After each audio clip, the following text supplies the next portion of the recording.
we confirmed. Then I can safely say welcome back to Final Fantasy VII Remake. It is time for a massacre. But, have I updated any of my weapons recently? Well, we'll give people time to come in as I micromanage. Let's see.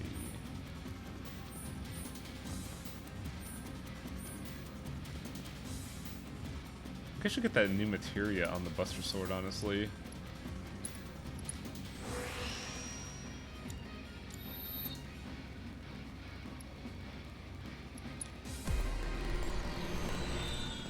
Where is Wang? Apparently I'm dead? What's going on? Nope. Fuck. I was playing Animal Crossing earlier and I'm still like on those button inputs and it's throwing me off a little bit.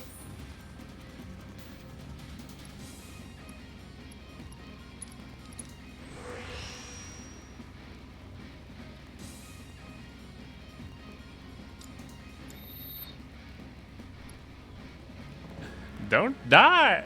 I feel like I'm just like, yes, die. I want that body for just selling the parts. Because honestly, what am I gonna do with that?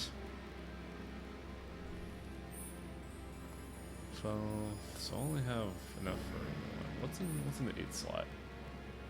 Not really feeling the HP, so we'll grab this. I think crippling damage is the way to go.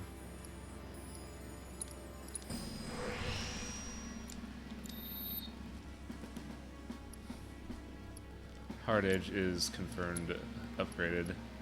Oh, I'm gonna have to micro that shit later. Nah, dog. Actually, I've never done anything with the Mithril Rod. I should just plain as day update that, shouldn't I? Well, I think I know what I'm gonna be adding. Just add all that magic number up.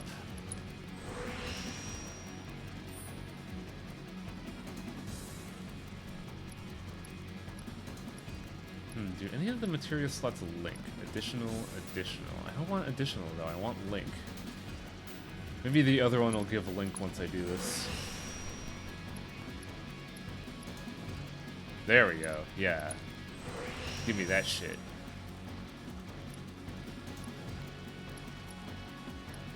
And give me a bigger number. Now I could actually do something with the stick. I probably should look at. I should probably do the obvious one and go wide on this. And we can still get that barrier materia. Alright. Now that micro is done, it's time for a disaster. And much like everything else in the game, you see that materia, we're not gonna get it, but I digress. This is gonna be a lot longer than the original game, which is why I didn't do it yesterday, because I knew it was gonna take a hot while.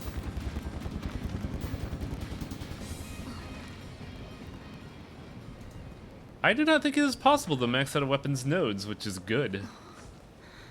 Restrictions breed creativity. Man! Barry, you're fucking loud if we can hear you from all the way down here. Also, how is that guardrail protecting you at all?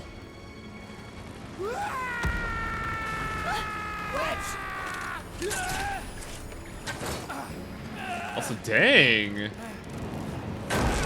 Oh no! Ah!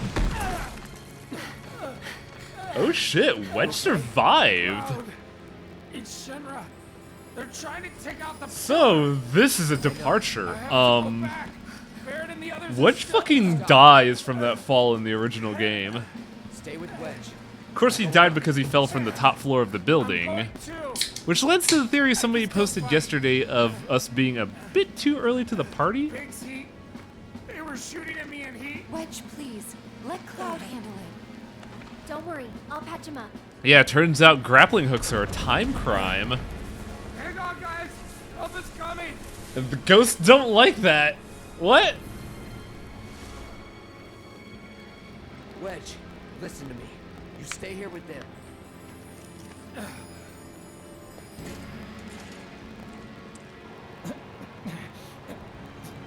So, like, are those time cops? Are those the time crime ghosts?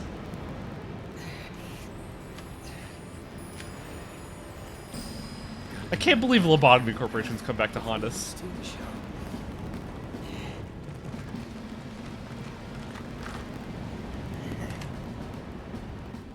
Also, man, I gotta admit, Biggs is pretty fucking cool.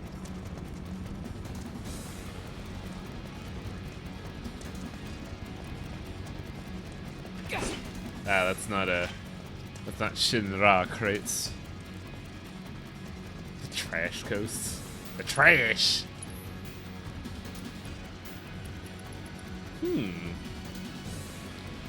A thought occurs. I do not have poison materia.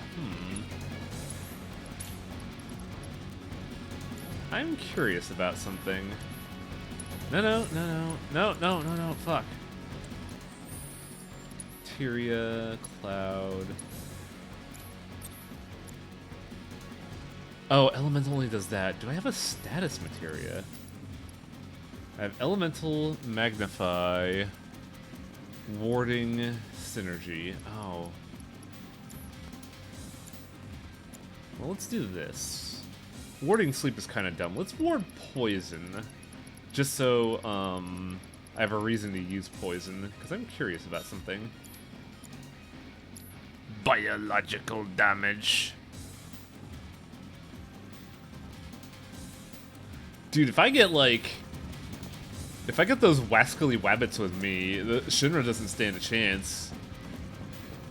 Bunnycore is super devastating. Oh, for the love of... I'm getting sick of this. Don't they have anything better to do? Tell me about it. See how hard we got hit over here? Shit, what's wrong with these people? What's wrong with people trying to save their lives? Oh no, one's here. Ah, you fish.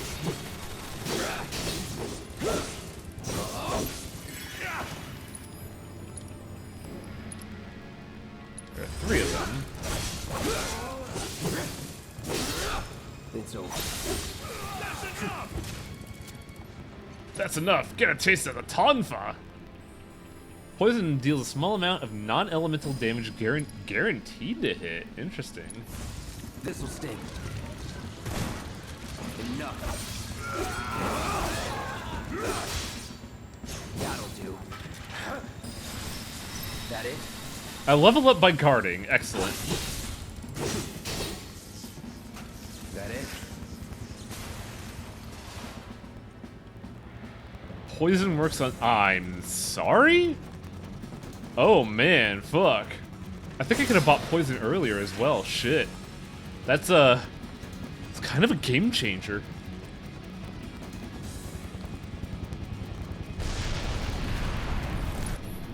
Ooh, I'm not looking too hot. Don't think you're gonna get away with this! No holding back.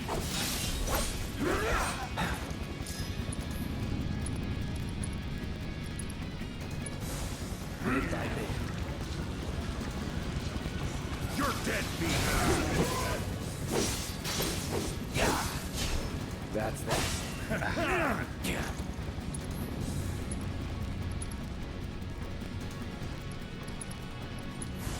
This Oh, you already have poison. Shit.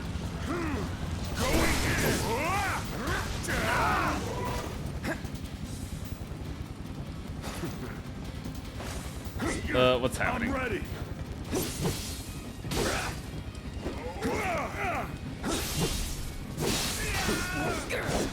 Okay, go. Actually, I don't think I'm gonna need that healing materia. I could just potion spam, really. Am I only hearing some crackling? Oh, is it enemy gunfire? Because I do have the, I do have some issues with... Actually, you know what? I'm not even gonna fucking risk it. Let's just do a course correction real quick. Alright, if there is crackling on the audio, it should be gone now.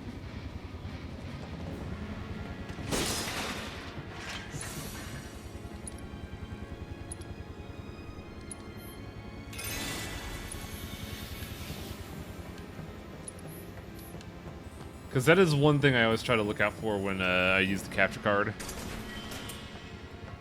Tough, but doable. Hmm? Oh.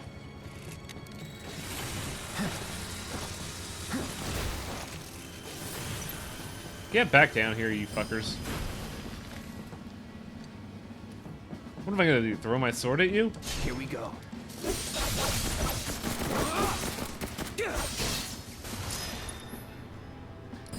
I should have a good thunder spell.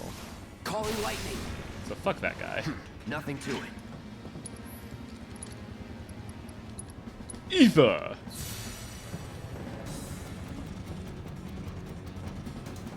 Alright. There was no level design to support plate, right? It was just like... It was just a walkway. No! He has to die! Don't you get it? It's not part of my canon! Don't you read my fan fictions? Ah! Biggs.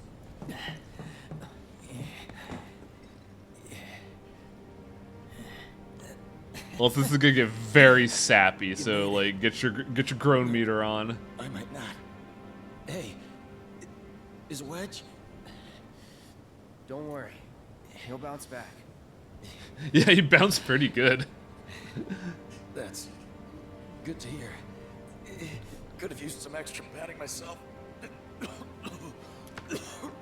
Don't talk. It's pretty bad up there. Cloud, promise me, don't let it be for nothing. Don't let it be for nothing. I won't. I won't. You're a good What man. does that decision influence, I wonder? Give me that comfort.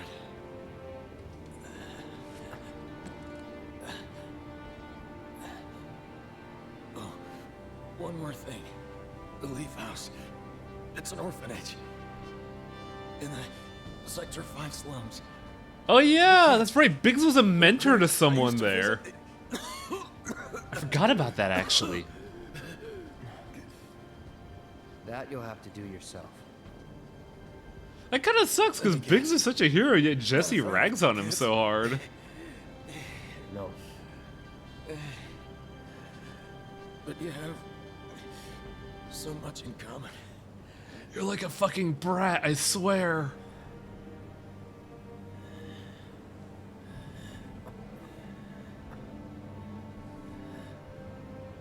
Good luck, Cloud. Our future is in your hands. Thumbs up.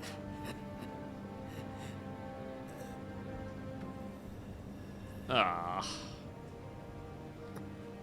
Ah, rest in peace, Biggs Darklighter. This isn't over. I can't believe that he's inspired by a guy called Darklighter.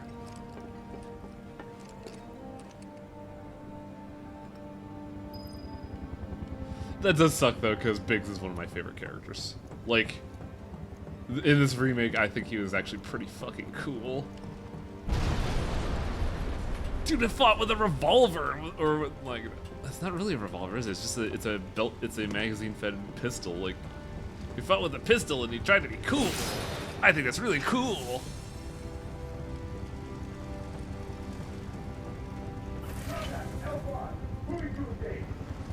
Ooh, new enemy.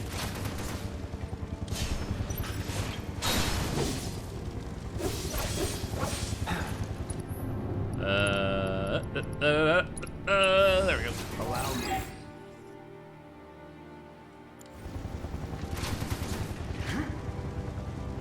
No holding back. I'm waiting.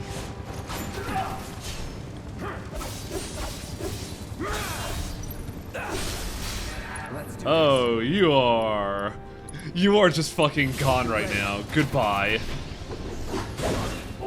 6,000 damage. Oh my gosh. this. Gotta be careful.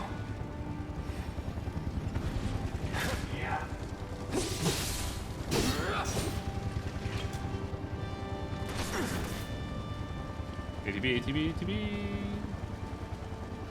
ATB, please. Okay. He attacked, so... do I have an elixir? I do not have an elixir. Feeling good. Get fucked! Going all out. Bitch, you thought? Guess what? Get fucked! You're gonna try to pull that some of that good shit on me, but you got kicked in your chest!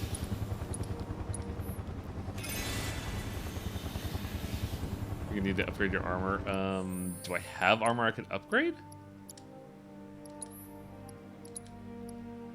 I think the studded bracelet is the best I could get physical-wise. Yeah, it's the best I could get physical-wise, because either that or magic damage.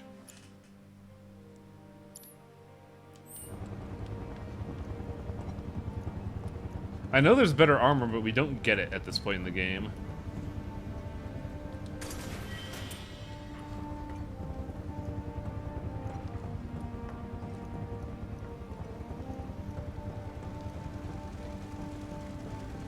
God, that parry felt fucking good.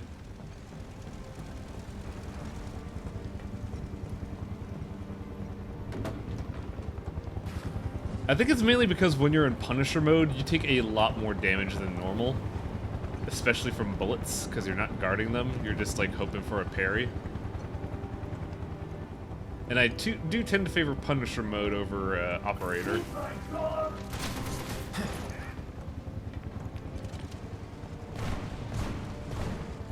Fucking crazy ass shotgun you got there.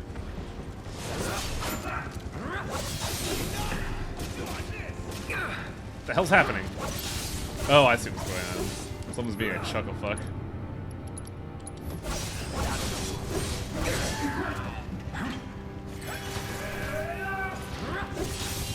How are you still alive? I thought I killed you.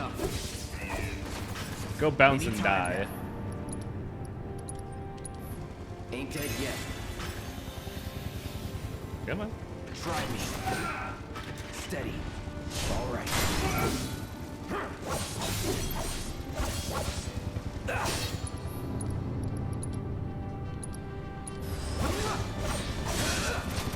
Wow, he didn't get Whatever. Come on. Come on. You know you wanna. That it? Come on, you big bitch. Let's do this. There we go. Problem solved. Yeah, I do like this segment just because, man, you could see the casualties on both sides, which is something you really don't see in scenarios like this. Because, like, in other RPGs, they'll be like, oh man, it was a one-sided slaughter.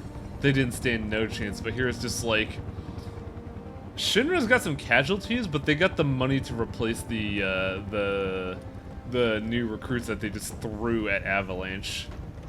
And you know that's what they did. They obviously threw their fresh grunts at Avalanche, thinking it would solve the problem. But Shinra doesn't care. They could buy more lives. They're gods. They buy lives.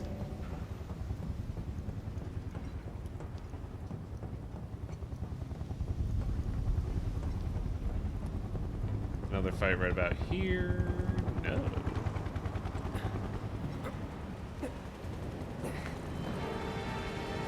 That's the name? Testing. Testing. Attention, Avalanche scum. We know all about your evil plans to destroy the pillar. But the Turks, but Shinra, that's us. Won't That let you get away Shinra with guy. it. So go crawl Yeah. back into whatever hole you crawled out of, or something. Oh, you're really good at speeches, Reno. That ought to do it, right?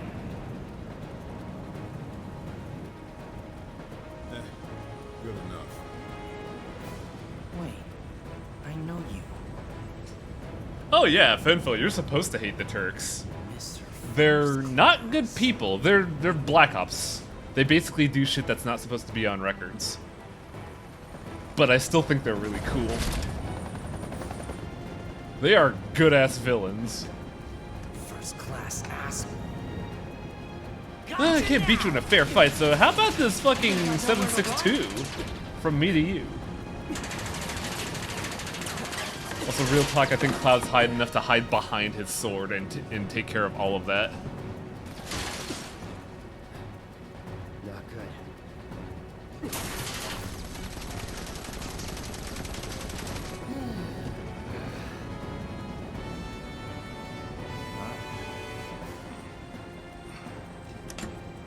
Throw down your weapon and surrender. Shinra does not negotiate with terrorists.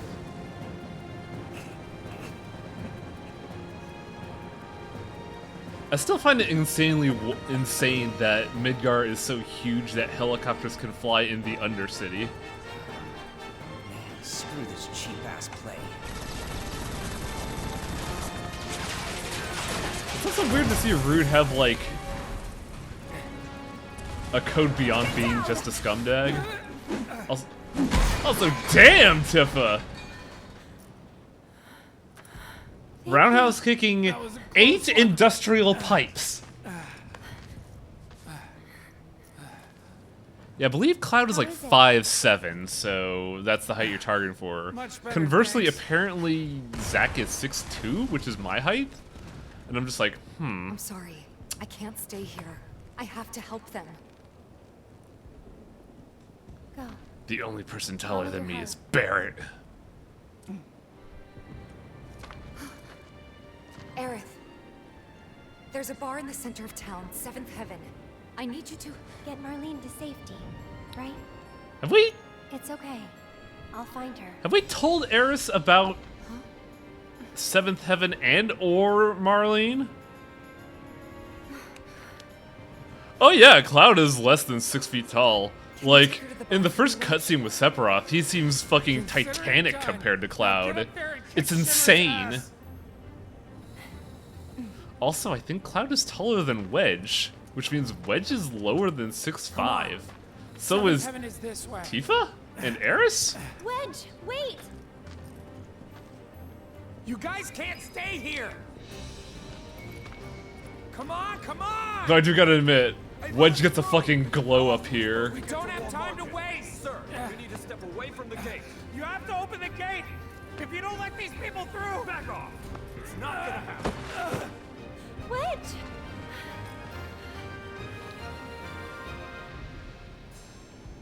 I'm no good. Not to anyone up there or down here. That's Oh yeah, not they did true, talk about Wedge. Marlene in the graveyard. Don't give up Did hope they? yet. We could still save a lot I'll have to of review the lives. footage. You don't think we're gonna stop them from dropping the plate, do you? Yeah, for I wanna context, believe that we Sephiroth can is still win somehow. 6'1", which means Barrett is taller than Something in my Sephiroth. gut tells me we're due for a reckoning. Just this feeling. Know what I mean? Yeah, I do. I think if we talked about Marlene, it's a safe assumption that Tifa wants to save I don't wanna Marlene. look back one day and wish I'd done it different. Right here, right now. I need to know I did everything I could.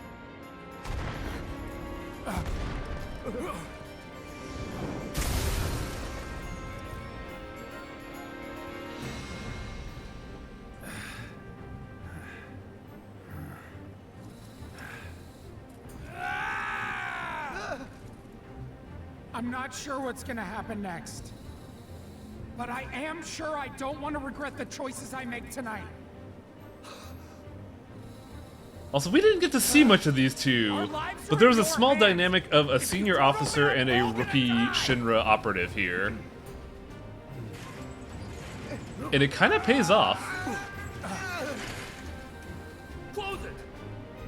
No, sir! I will not obey that order!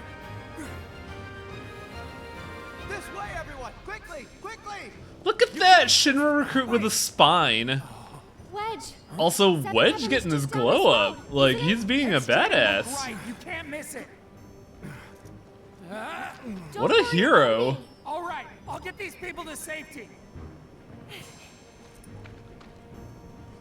Get out of Sector 7, please! You need to get as far away from Sector 7 as possible, right now!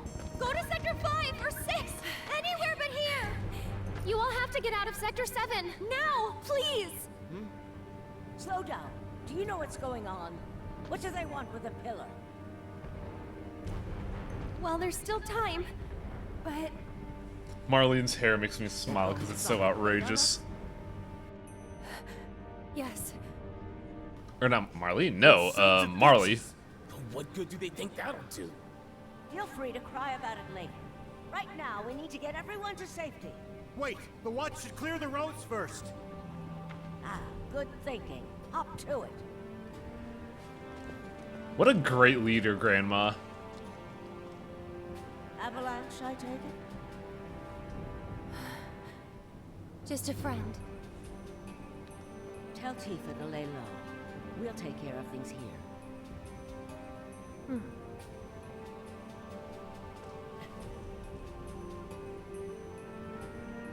I really like this expansion of the scenario a lot, because, it's showing that everybody could be a hero, and it's kind of cool.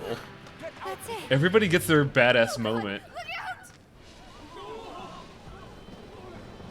Except for this guy. Fuck that pilot. Oh no!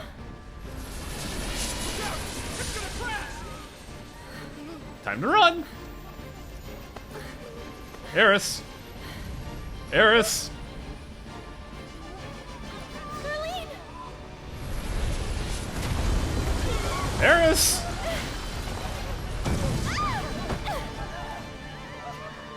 God, that's like the equivalent of the start of Resident Evil 2, where a vehicle exploded and Leon gets fucking flung into a car.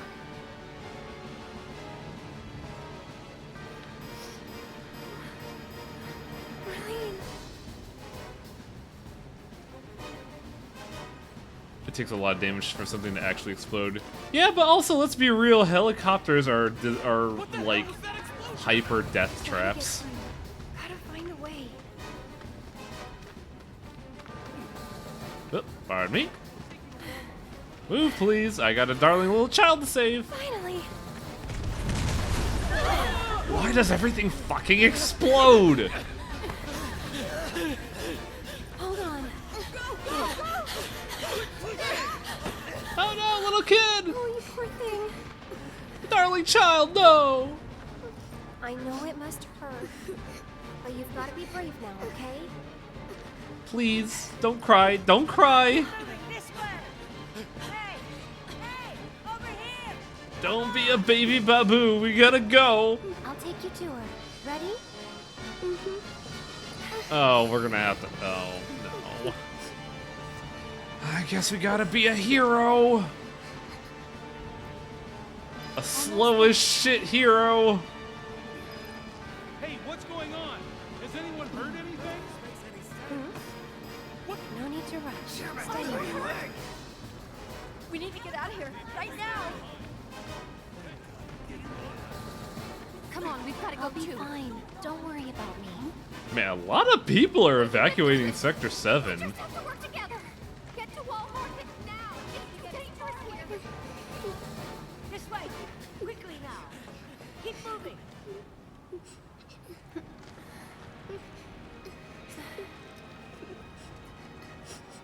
Can you take care of her? Of course. Betty, I've been looking everywhere for you. Daddy! Man, that sure is convenient! You'll be fine. Now I too have to save another daughter. Here I go. Please, we need to get through. This is it, isn't it? Almost there. Ah!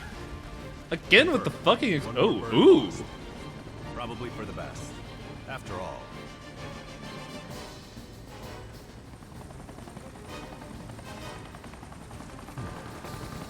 And that was the second time I died. You can take it from here. Someone's been a little too adventurous. And transition right into gameplay.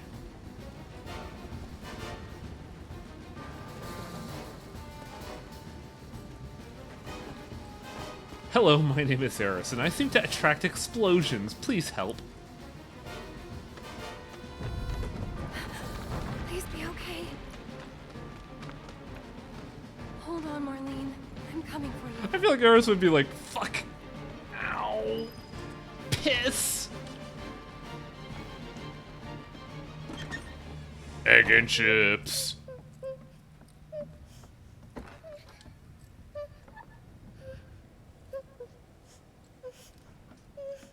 Good hiding spot, kid. You're Marlene, right? Who are you? I'm a stranger. I'm... Also, I do like the fact that they changed Tifa's. Eris's outfit subtly, as in they reflected all the burn shit Right she had to now, deal with on the she's way with here. Bob and the others. Daddy too? You mean Barrett?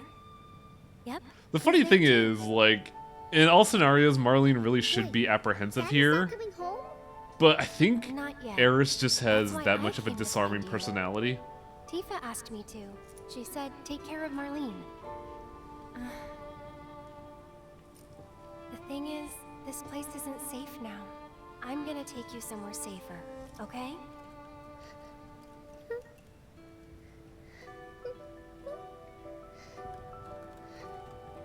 Are they gonna destroy the bar? Are they gonna destroy our house?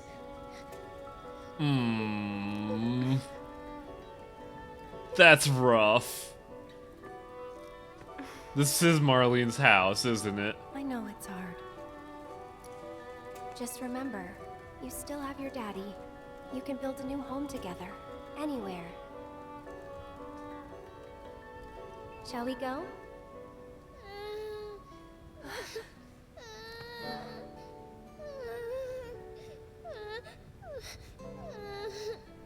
God, that's right. Marlene's had a fucking rough life.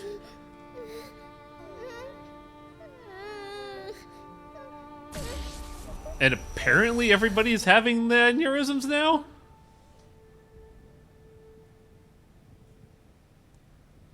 What the fuck do you know, Eris? What is that?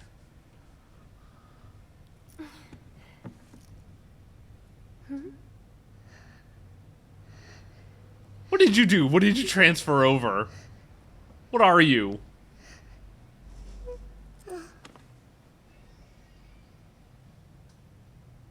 You smell nice. Oh? Like a flower. Did she just show the child her thoughts? I don't know.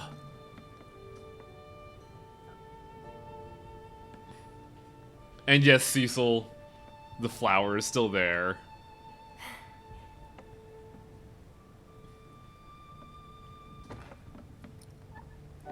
I hope you remember it.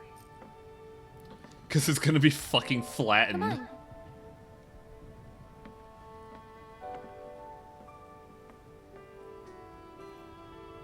Tell you what, we'll grow lots of flowers at your new house. Do you think that I could help too? Of course you can. Hey, what's your favorite flower? I hate to interrupt this darling conversation, but evil is here!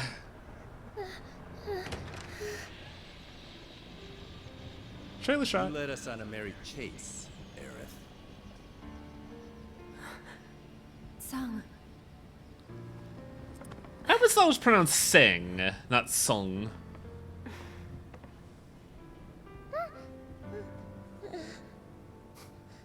Before you say another word, know that your options are limited. So are yours, fuckboy! There's nothing to be scared of.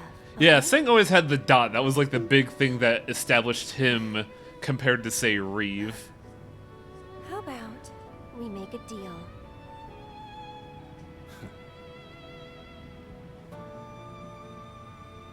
Also, Sang was a lot more violent in his introduction here. Like, in the original, she straight up belts Tifa in the helicopter. Here, he seems a lot more, acknowledging of the position he's in.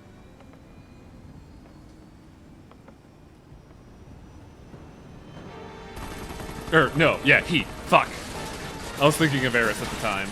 Yeah, in the original game, Seng introduces Eris being kidnapped, and when Eris like tries to speak up, Seng fucking belts her. Two birds with one shitload of bullets. Also, it's here that it's reflected. Rune will do anything to protect Tifa. Well, not harm Tifa, I should say. What the hell? Nice catch. You're crazy. Just like you. Crazy in love! Because I'm not leaving. Damn it! You want to explain yourself, partner? Hand slipped because of some not girlfriend.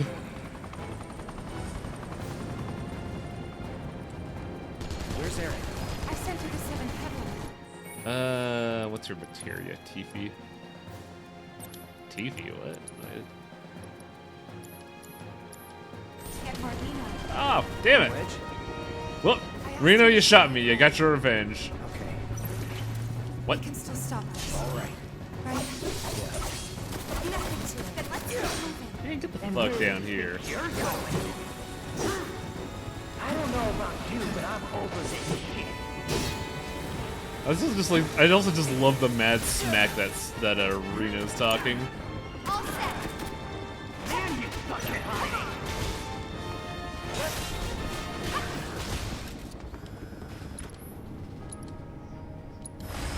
Does Unbridled Strength affect my air combo? Because I know it extends the combo length, but I don't know if it extends that in the air. Well, now that Tifa's done, now I have to act. Me, the hero. Bring it. Hang in there.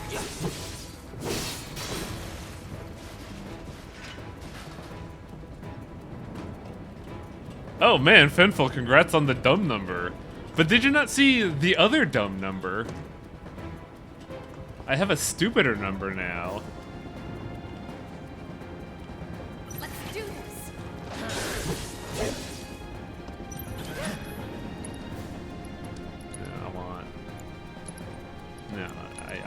I wanna just fucking lay this thing out. Fucking turbo kill it.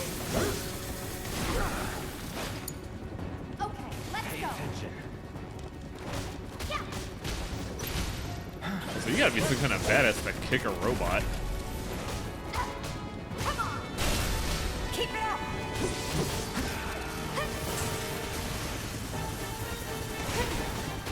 Bring it.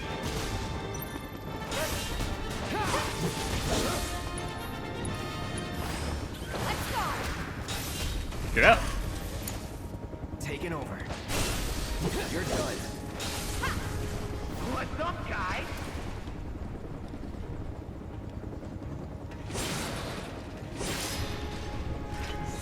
God, Reno, you're such a douche. I also love how there's just makeshift cover here. Oh, Christ. Okay. I hate these guys so much.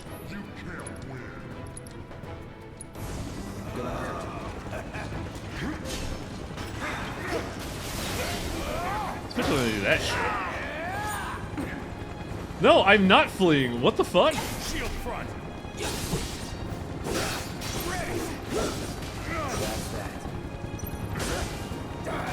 Ugh. I hate you guys so much. Second wind. Stop resisting. Let's do this. Especially since your truncheon actually doesn't even parry me. Which is really goddamn annoying. But to what Bio's actually putting in some work. Bit by bit. No way. All set. It's on.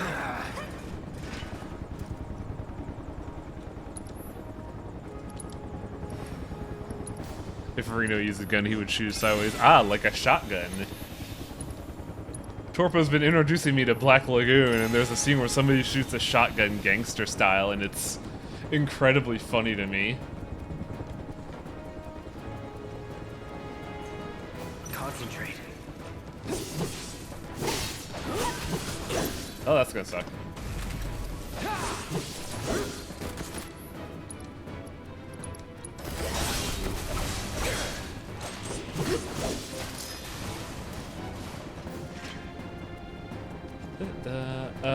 Oh, that was just an optional fight.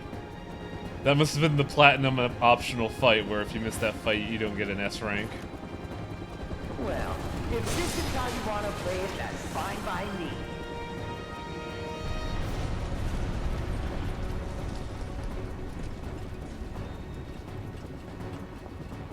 In Black Lagoon, the time Dutch uses a shotgun with the stock over his shoulder is actually an accepted USMC practice. Yeah, that's what I thought. Because I could see the practical use of not having a shotgun shell bounce, a ejected shell bounce back and hit you in the face.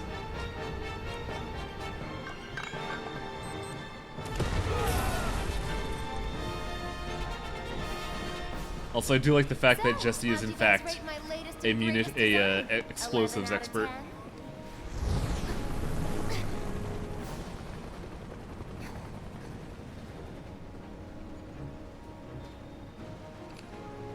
Do you really think that grenade's gonna hit that helicopter? What the fuck? Today's your unlucky day. Also, here come the fanfiction ghosts! They didn't like how thirsty Jesse was.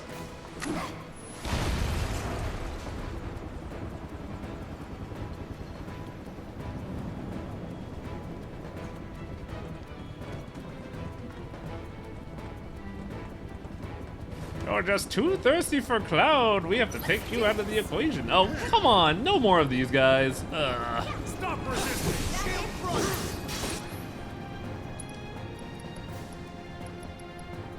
Can I do anything that's not like... Looks like you guys are having the time of your life.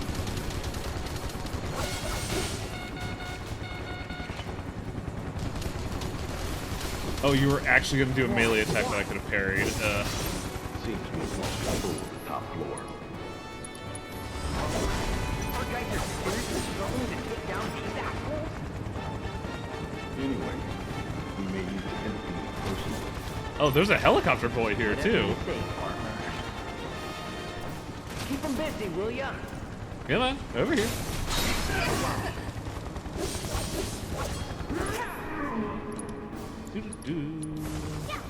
Bam. Oh, they... Shit. Yeah, fuck you. Bring it. Bring it. Come on, come in for the attack. You know you want to.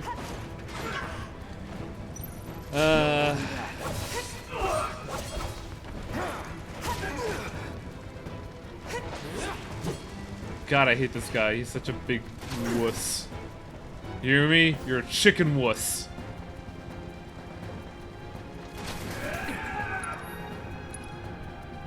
Man, fornicate this nonsense. Let's do this. Get ready. See ya. I think I got a mid-flight, which is pretty dope, actually. Why are you using these words? I don't know.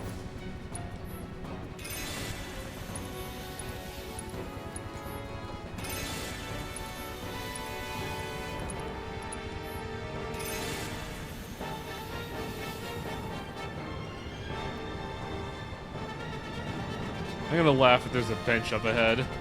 Give me a break. Okay, good. I think these guys actually resist lightning damage, which is problematic. Try me. You're mine. What do we got here? Yeah, let's hit him with the big nasty. Move aside. 5,700 damage.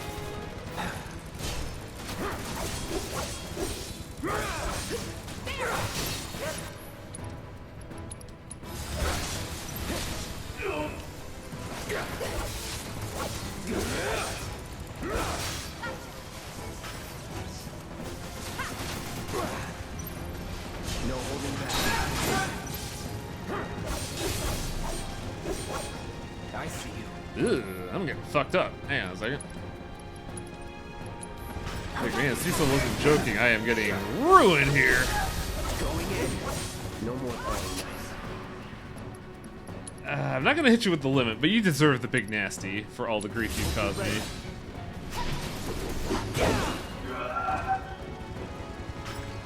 Shit. Oh, did he still manage to kick me?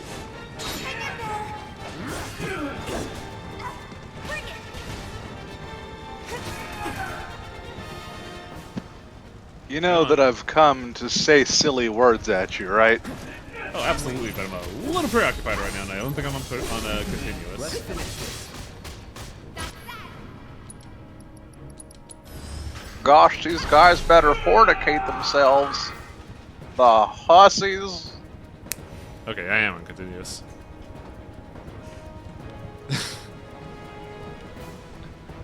Hussies. Tifa, you're dressed like a harlot.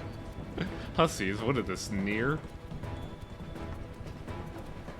Well, there are hussies in here. Did you become the book Atla? I'm effectively JRPG Hankill right now.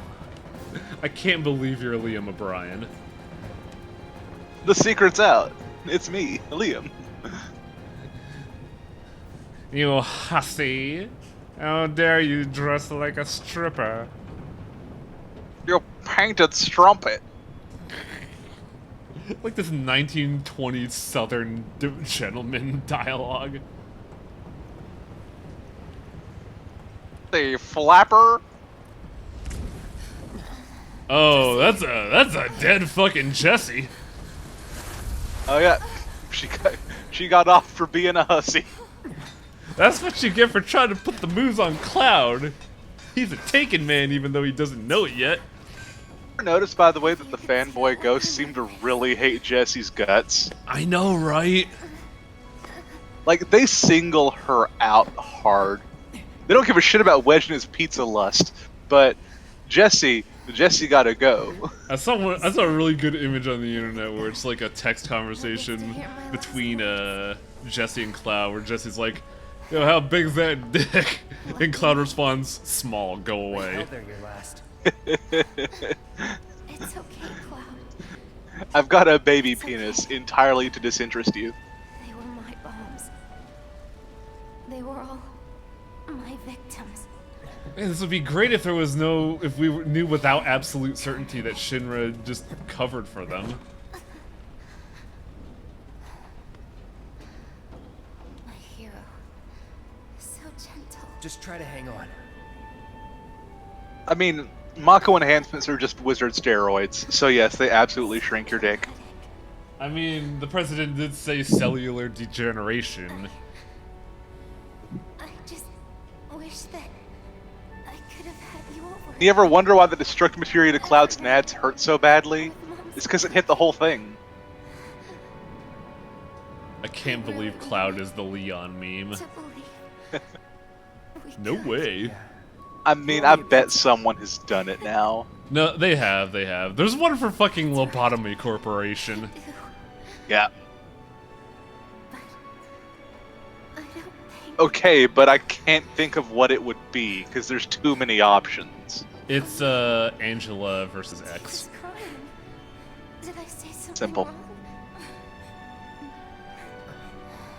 The Genova cells do not turn your dick into a tentacle with an eye. They turn your dick into Genova.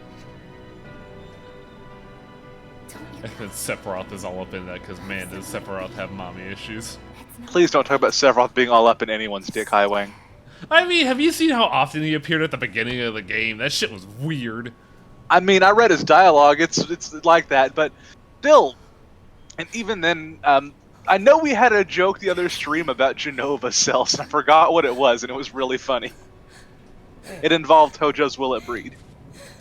I gotta say, like, much like the original death scene in this game, we got like 10 Phoenix Downs, just shove them down Jesse's throat. You can't. The fanboy ghost took all your Phoenix Downs. The fanboy ghost took Jesse's throat. That kind of sucks though, because I still like Jessie a lot, even though she's like thirstier than a desert.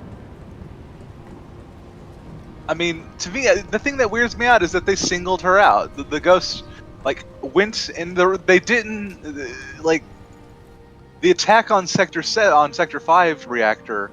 They waited until they injured Jesse and then they left. So there's a whole thesis about that I'd like to just barf out what I've heard. They call them the retcon ghosts because in the original Sector 5 bombing run, Jesse was not part of the mission, and Cloud was on the mission, but at some point Barrow was like, "You're out, because I hate you." And then the ghosts were just like, well, shit, we gotta correct this. Injure Jesse. That's crazy, and I'll talk about that at length if you want me to, but that will be expounded upon further in this particular instance of the game.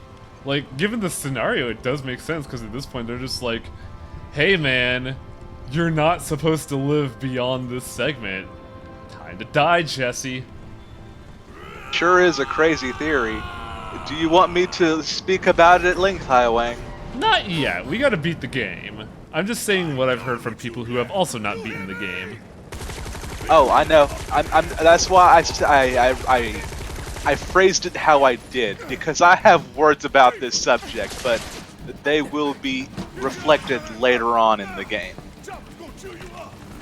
Oh god, I forgot let me the just fucking... go on record and say that Retcon Ghosts is a really stupid name, but also I am tickled pink by the idea of the plot being influenced by a bunch of fanboys who are purists.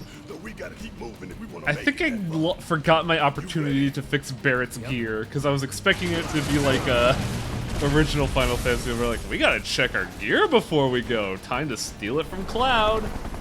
Ooh. The meta grudge. Wait. They give me an option. Thank fuck.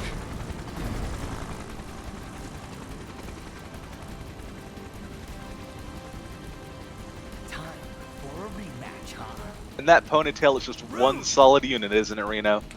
I mean, yeah. I do like the dynamic, how they expand upon the dynamic between Reno and Rude. It's fun seeing them be tag team partners. It's like you can Reno and Rude, they act like roommates. They do, and it's great.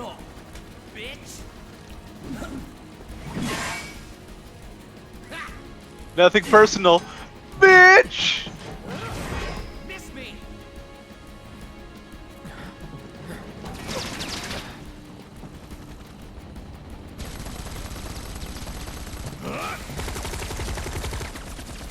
You're next, asshole! Sorry, losers. Gotta play for keeps today. No time to dick around. I kind of want that baton. That thing looks rad. What, the Sparky stick? Yeah, the Sparky stick with the Shinra logo. Plate separation authorized. Awaiting. Though I'm pretty sure if I got one of those IRL, it would make me no better than the motherfucker from Watch Dogs. This is my Shinra brand taser. Not when I'm working. Plate separation authorized. Awaiting. Also, here's the interesting thing. Reno's not just going for it.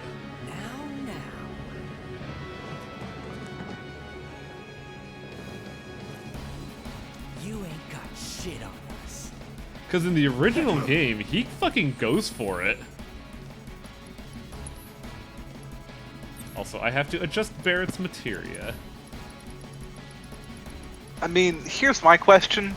Why is there even a button for that?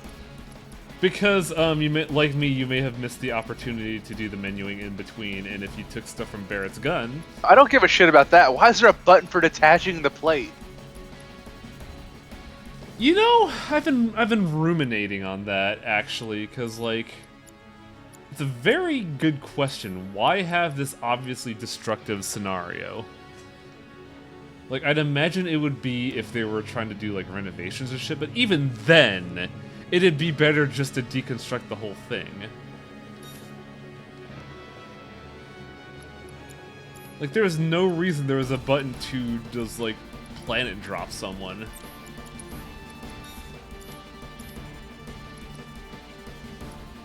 Let's see. Pretty sure Barrett's weapon is not upgraded. So Reeve was absolutely against this, and it was on Heidegger. That's how it actually happened. There are cutscenes where Riva's like, please don't slaughter thousands of people so that you can kill 4 stupid assholes. Yep. He explicitly says, like, he is begging you not to do this. And then President Shinra says, there has to be sacrifices in business. Suck it up, Buttercup. President Shinra's like, sorry, Mr. Twisty, but we have to make a big omelet. I can't believe President Shinra is just Senator Armstrong. Played college ball, you know. Oh my god, I would love a boss fight with Nano Machine President Shinra.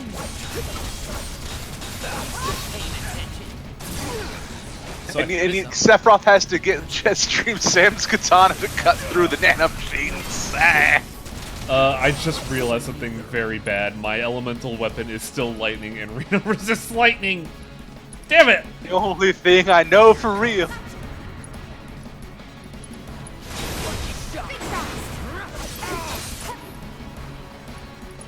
Still pressured? Focus shot. Get up in that shit. Reno wants to finish this fast so we can catch the latest episode of Will It Breed. I don't think Reno would be into that kind of shit.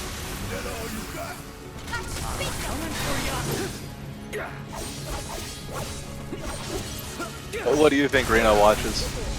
Naruto. Okay. I mean, look at this shit. He's obviously. I mean, you're not wrong. It's just kind of funny. Do you think Reno runs with his arms out? Oh, absolutely. He's doing the backwards baton strikes. He's obviously channeling fucking Sasuke and his Chidori bullshit.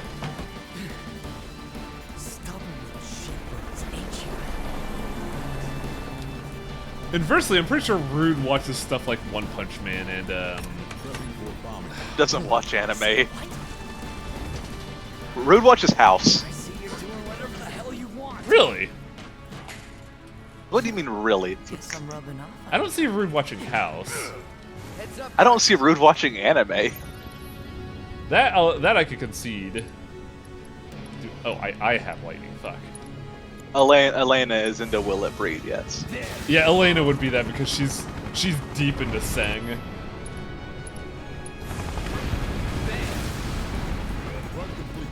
Rude watches everybody's favorite anime, Cory in the House. Barrett has healing, so I should probably heal people. Rude's favorite show is That So Raven. Oh shit! It's the skill pyramid, and my ass is hosed! Oh no!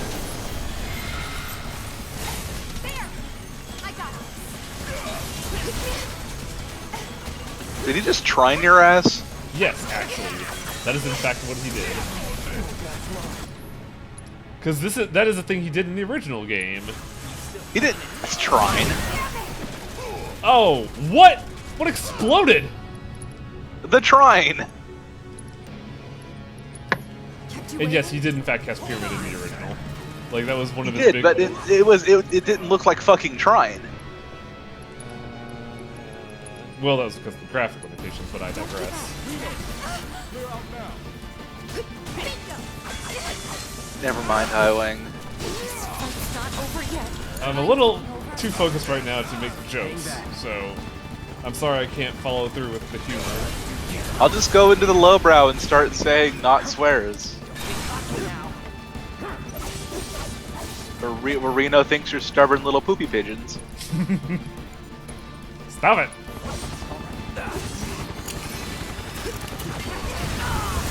Oh, Bombing Run is still active. What? The pyramid was actively chasing Cloud. He'll wait for you to get up. It's fine. Yes, did you assess Reno? I can't exactly do that right now. Oh, interesting. There's a thing called Pyramid Mine that I'm attacking. Yeah. Look, I know this fight's a mess, but there is some time for you to assess. Man, you need to stop. Let's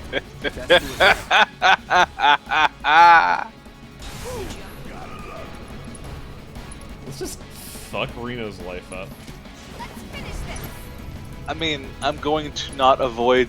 I'm going to avoid doing too many assess memes.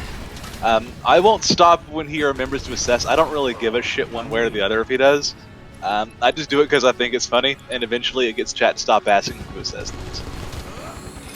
Like, chat is really uppity about one very specific thing. It's weird. I don't know why. Is it like 100% completion to assess every enemy or something? It is, but also they're doing it just because it makes us mad. Plain as day, that's why they're doing that. It will take more than me being stupid for Wang to kick me. You would have to do a racism. I'd have to do like 3 racisms. I'm not gonna push that, by the way, but I would get like 2 free passes, I'm pretty sure. I would not free pass a racism. Damn it. You know what? As much as I want to discuss this, we shouldn't discuss this. Also, none of them are okay. I like this scene. I like this scene a lot here. It's so fucking corny. It's like they're the heroes of their own story. They kind of are.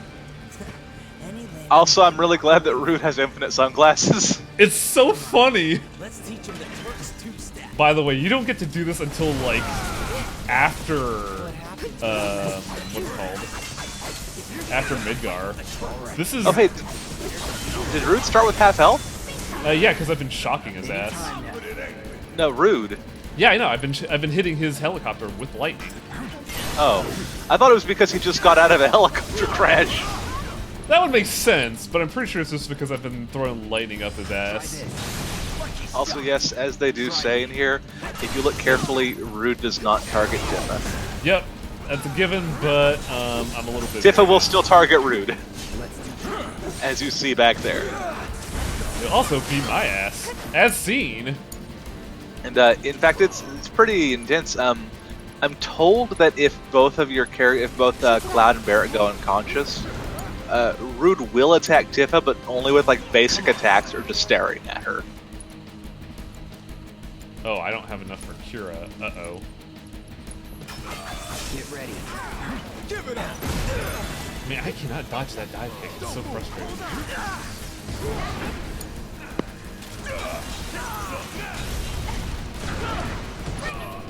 So, a summon we haven't seen yet. You betrayed Shiva!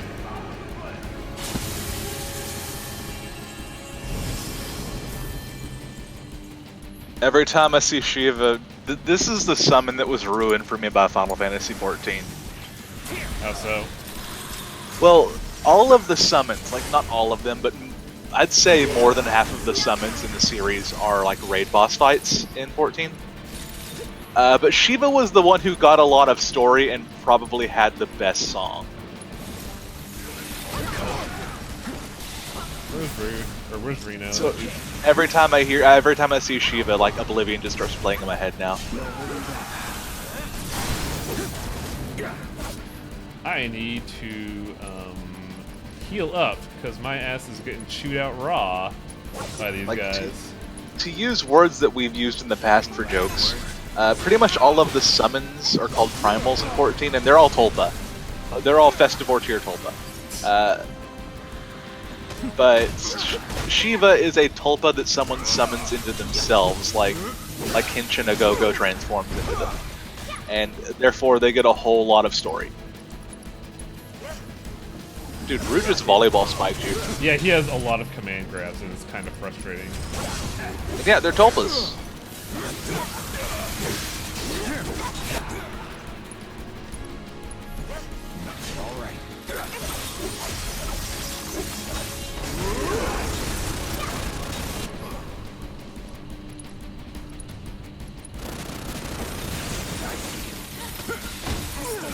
Yeah, like, I can't parry that, 'cause that's a command grab. Command grab.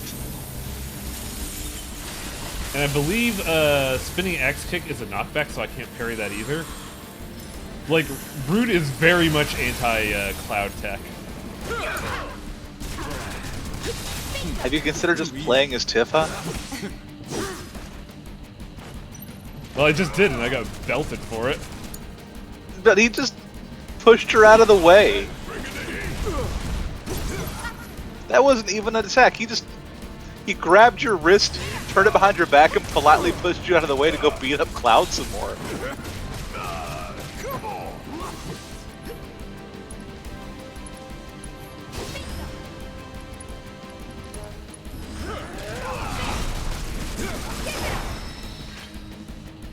Man, that fight was rough. Plate separation authorized. But that fight was rude. It truly was. Shit, I don't know how to use a computer. Help, computer. Stop all the downloading. Time to finish what I did at the church.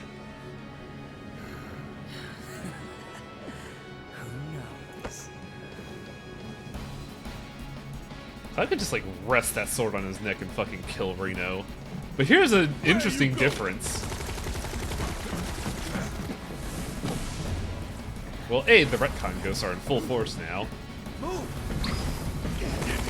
The meta grudge. Also, that's not canon. Rude punched Tifa. And get to see this. And yeah, Rude activates the planet drop. Plate separation initiated. Plate separation It's not Reno.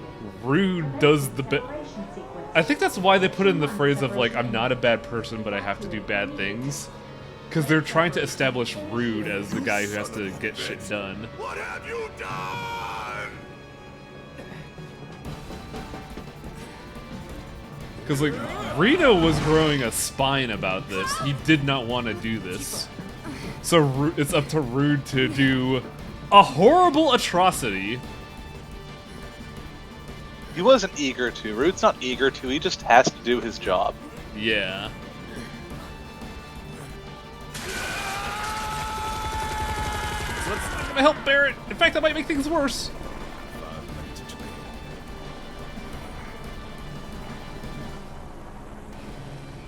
Apparently there's some crazy tech about glasses and stealing from Rude in the original Final Fantasy VII that sounds outrageous. Yeah, it's true. They said you can steal a pair of silver glasses from him, which is an accessory that makes you immune to blind. He's immune to blind until you steal him. Then he no longer is. Also, here's something interesting. Seng is talking to us via communications, not the helicopter. Which kind of makes sense. You're on Skype. What did you do with? Also, like, Shinra talking to Avalanche via, like, telecommunications makes sense. Because Barrett would just fucking shoot them. Your activities unwittingly brought you into contact with the Ancients, who is now back in our custody where she belongs. For this, you have my sincerest gratitude. Alas, the sector in which you stand has been... Also, Has to get home, take a hot shower and a cold compress, and watch a rousing episode of Cory in the House. Seng's, like, nefarious bureaucratic talk is so, like, great. Like, he knows he's evil, and he's going to, like, own it. Evacuate the area immediately.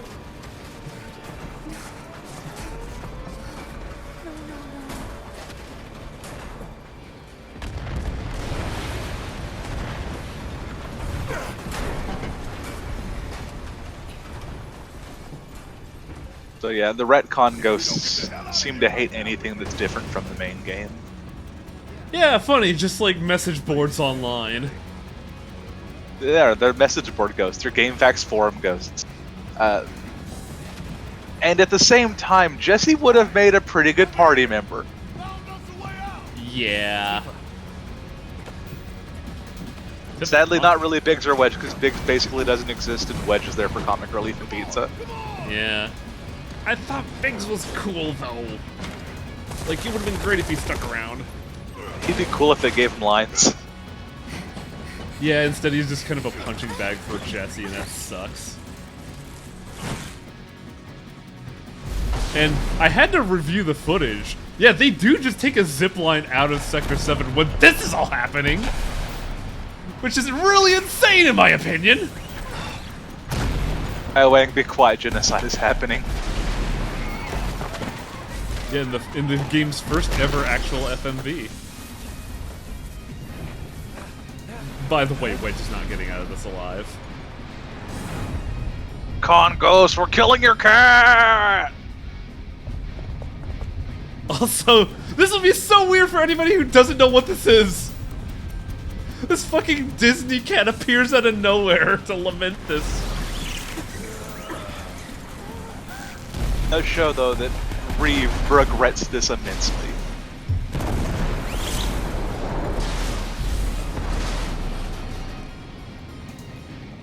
But yeah, that's a fucking genocide of everybody on the upper plate. And below it. Yeah, like, even with the evac, there's thousands of people down there. Oh, absolutely. No, they're all dead. And what did fucking President Shinra do? Watch it while having a Cavassier, apparently.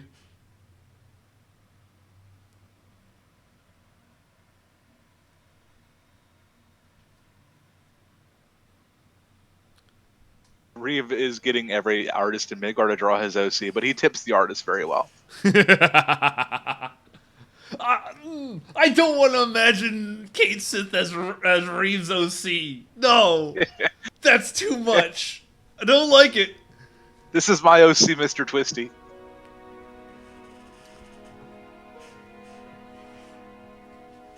Do you recall what section of the upper plate on? Sector 7. Yeah, everybody of the Raspberry line's fucking dead. Yeah, Jesse's parents are dead. Jesse's dead. Probably everyone Jesse knew is dead. Thanks for the support, Numina. I'm having a crisis right now, don't mind me. A crisis because you realize that Kate Sith is Reeve's OC. Yes. And I wouldn't mind if it's just the cat, but it's also the weird fucking goblin it rides. Look, Mog is just his existential dread given form. The fanfare was great for this too. Congratulations, Lameze. You just witnessed 1,000 9/11s. Here goes.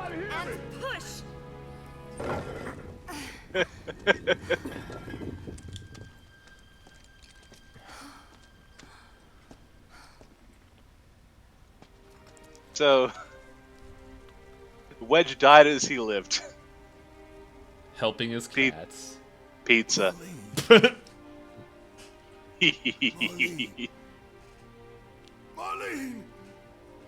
But didn't Eris just tell us?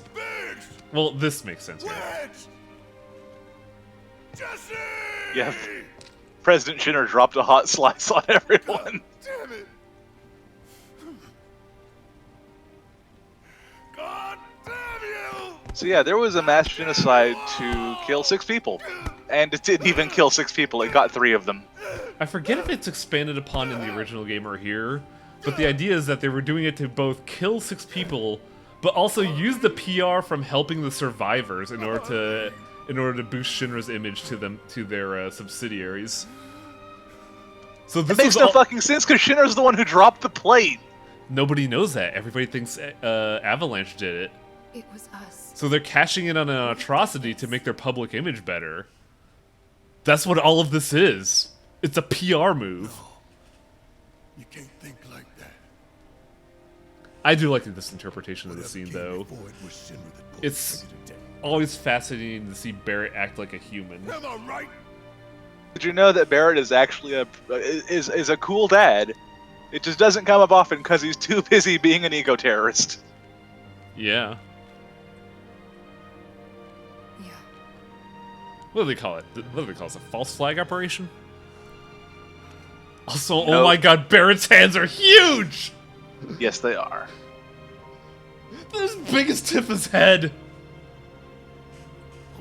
I mean, I guess it could be like a false flag, but usually that involves like soldiers operating under the other side's colors. And Barrett's a big guy, but man, he's like almost cartoony.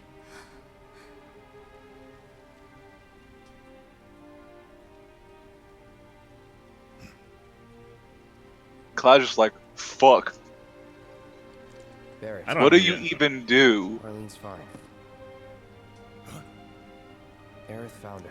Here's what you do. You say, my other girlfriend found your daughter. Is that the girl they took? Yeah. Which of the 3 girlfriends? Well, one's dead. What the hell's going on? I'm sorry, girlfriend 1. I have to go more in girlfriend 3. I mean, but only a little. It wasn't reciprocated anyway. Associate is a good term for Jesse. A good term for Jesse is herlet. Hey, where you going? But yeah, I could see, like, it makes a lot more sense now why Tifa would be, like, way more doubtful than normal, because now she's, like, being faced with a whole lot of atrocities that she didn't want to deal with in the first place.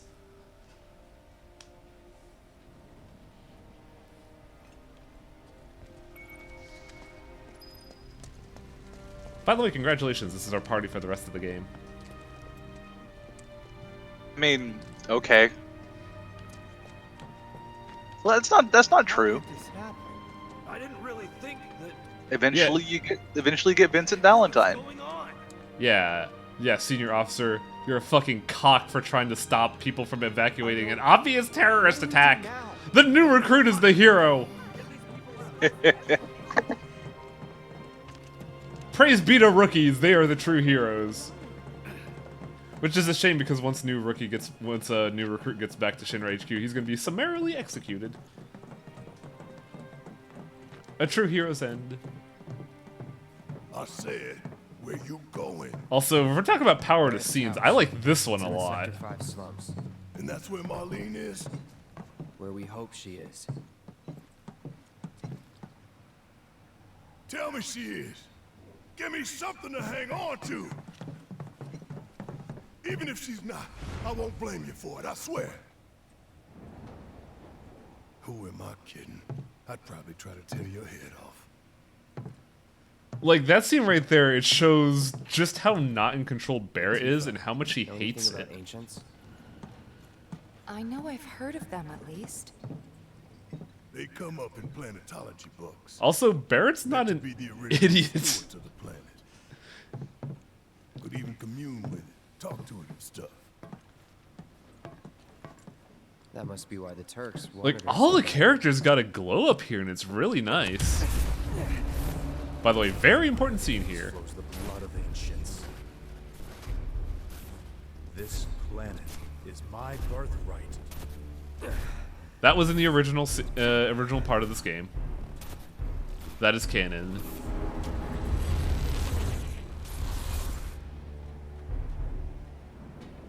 God, Sephiroth's outfit looks so dumb.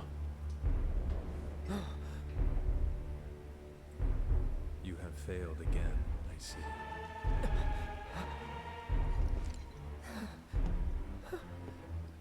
That's very important to realize there. But through suffering, you will grow strong.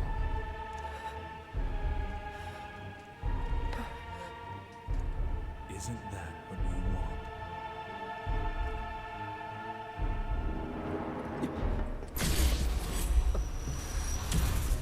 Cloud? Cloud's a lunatic. Yeah, Cloud's incredibly a lunatic. Let's go. In more ways than one if you play the original game, but like, it's neat that they emphasize it there where Tifa just sees Cloud freaking the fuck out.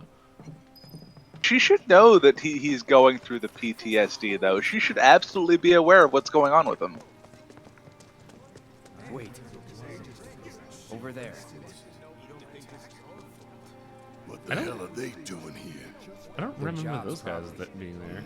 Just focus on seeing Marlene again. Nothing else. And Barrett will focus on nothing else. See, the funny thing is on that tongue-in-cheek tonight on Will It Breed, in the original game, Tojo tried to do that with Red 13. This is a fine mess. How bad is it here? Compared to Sector 7, we're I doing like Madam fine, M a lot. But that's hardly an accomplishment. I will take the time to listen to this NPC. Has some real strong cheekbones. She's good with her hands. You guys running to Jesse? I'm sure she is. Yeah, Biggs too. They were both in pretty bad shape.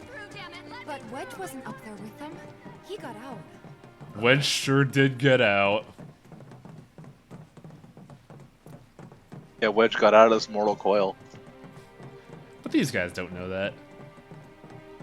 He was too busy snuggling a cat amongst a sea of retcon ghosts. Oh my god, it's so cute! I want one! I've been thinking, y'all. We gotta go find the others. How am I gonna find the others, Barrett? You see what the fuck happened out there? Time to get a shovel. Gonna need your help with it too. Right. Cloud can probably just use the fucking hard edge. It's basically a shovel. Also, I gotta grab a drink real quick.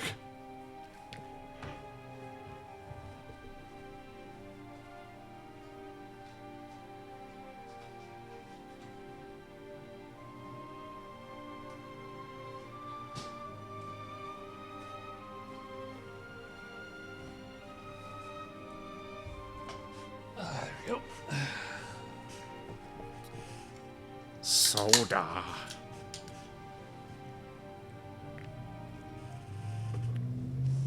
I saw some pretty good fan art today of Final Fantasy VII where it was Eris Gainsborough, but her last name was Gainsborough, and she was fucking jacked.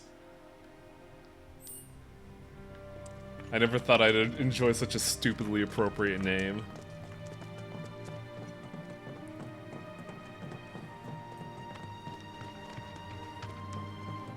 Yeah, but think, if you dig through all that rubble, think about how many wallets there are in it. With all those pennies of gil. I mean, no, people have actual money under there. Somewhere from the... You start from the top. The people on the upper plate had the money. Don't go through the slums. That reminds me. I guarantee you'll find a wallet with more than $10 in it. That reminds me, there was a very good scene in the original game where during the planet drop, you see a cutaway of like an adjacent plate, but you see like an apartment complex displaying a news reporter who's actively giving the news and then falls with the plate. And I'm a little sad that they didn't reenact that in this game, because that was a really good cutaway. You cannot have a horse bird yet. Nope. I wish I could have a horse bird. They're adorable creatures. One day you can breed the ultimate golden horse bird, which is a boat. And a mountain climber. Where is this place you said Marlene is? Where I think she is. Today on Will It Breed, I tried to breed these horse birds. It turns out the peak pinnacle evolution is just a fucking boat. This was worthless. Today on Will It Breed. Today on Will It Breed, I try to sell this all-terrain chocobo to the highest bidder. It's an ATB. It's not an active time battle. It's an all-terrain bird. God, I never did do chocobo breeding back in the day, but like, I was a dumb child back in the day that was too impatient to get coder.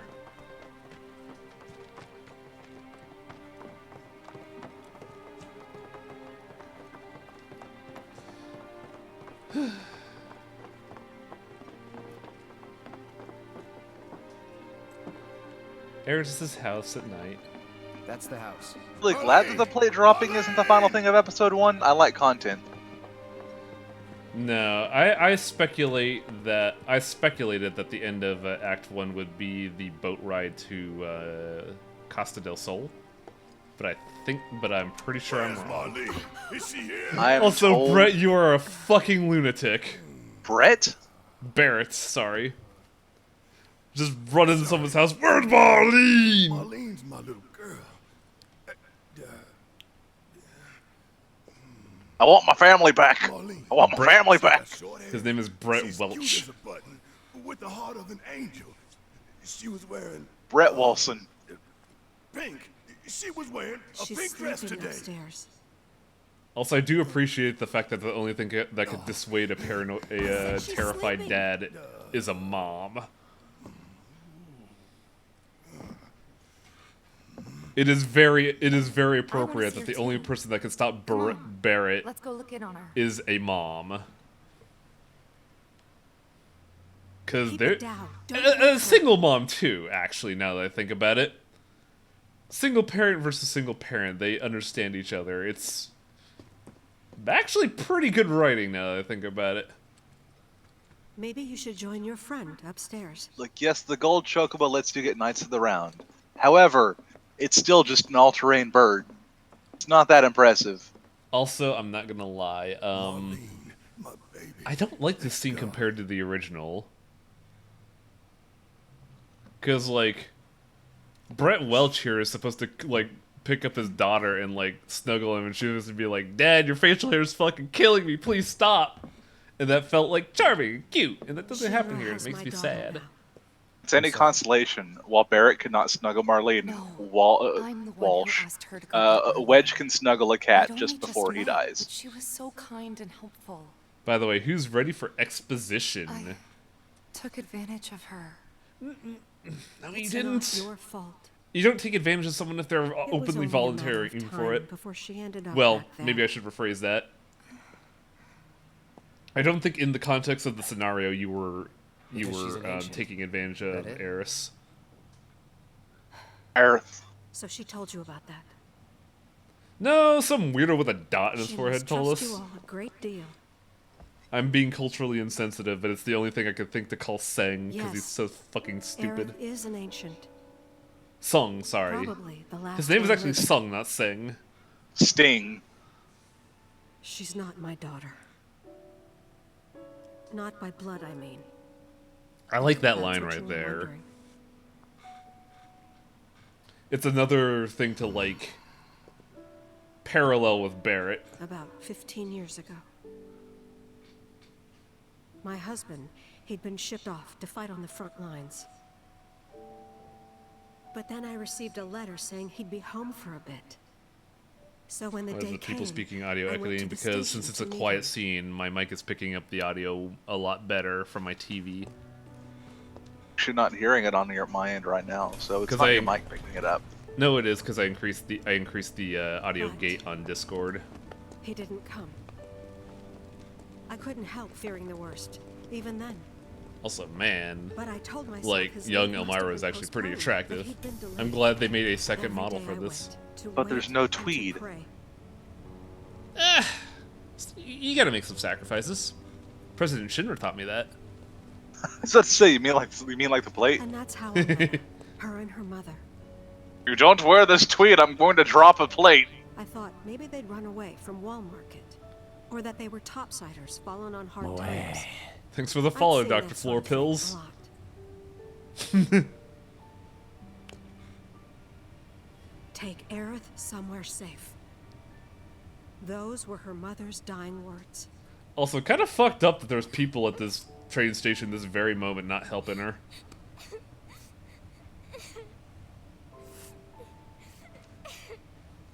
My husband had been away for so long. Generation and I Xerox was if I've lonely. ever seen one.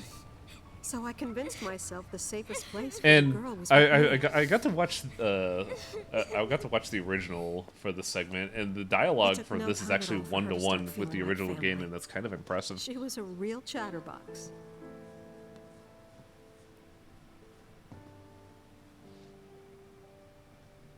She told me strange stories, like how she and her mother had escaped from some sort of facility, and how she wasn't sad because her mother had just returned to their planet. Their planet, huh? Yeah, that sounds about right. Did we get the wife who lifted her? No, we did not get that scene. When I asked if she meant one in the sky, They're she said focusing no. on Elmira's This one, viewpoint, so we didn't right get here. that scene, unfortunately. I mean, what can you say to that? Look, they had, like, as President Shinra said, you gotta make some sacrifices. Mommy, don't be sad. That's what she said to me one day, out of the blue. So I asked her, what's wrong? A man you really, really loved just died. His heart came a long way to say Could you imagine hearing that from a fucking 8-year-old and not being absolutely terrified? I didn't believe her, of course. And then, a few days later, I received a letter saying my husband had been killed in action.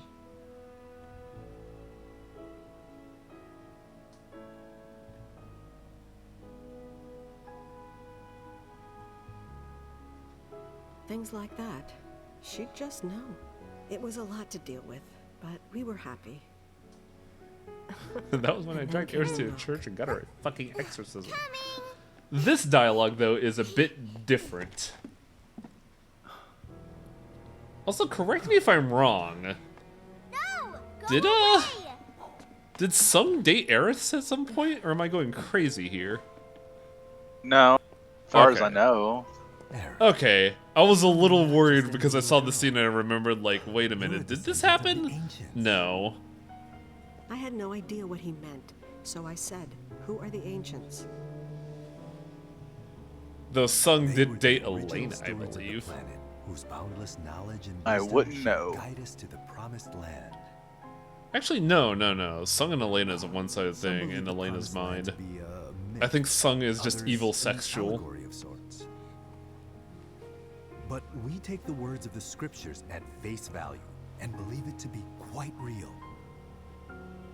Which is why I love all of Shinra Sung's would like very fake much for pockets. Aerith to help You're us. wrong. I'm not an ancient. But Aerith, even when you're all alone, don't you hear voices whispering secrets? No, never. I'm curious what they're But gonna do for Alfredo Elena knew here. That wasn't true. That man knew exactly who Aerith Like, was, that's gonna be where interesting. she'd come from, and what she could do. Because Elena really didn't do much for the Turks, did she? They knew where she was. Not at all. But they didn't just Like, take her? you didn't even fight her. Doesn't sound like the Turks I know. Fought her. Did She you? had to come willingly, otherwise it wouldn't When? work, they said. That's why, As even if they early did as take the her away, Mithril caves. I'm sure she's still being treated Also, like I a know guest, that she's in the fight and that when they'll you send her go straight back home to once they Midgard get what late they game. need. I doubt That it. would make sense, but I... You're not planning anything, are you? So Don't here's a make things worse than they deviation. already are. If I Don't lost say that, that's how the Archie, retcon ghosts get you. I don't know if I could ever. I believe in the original, Just don't. Elmira asks you to save Eris explicitly. Maybe Here, she's though, right she about puts a lot this. more faith in the Maybe they'll Turks. let Aerith go when it's all over. Maybe we'd be better off waiting a little while.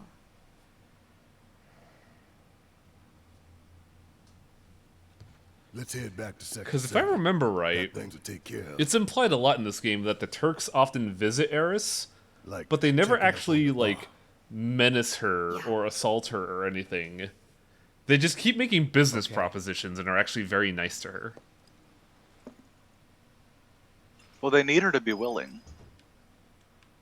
Yeah, that was the big dialogue choice that they say in the original that I don't think was in the remake, actually.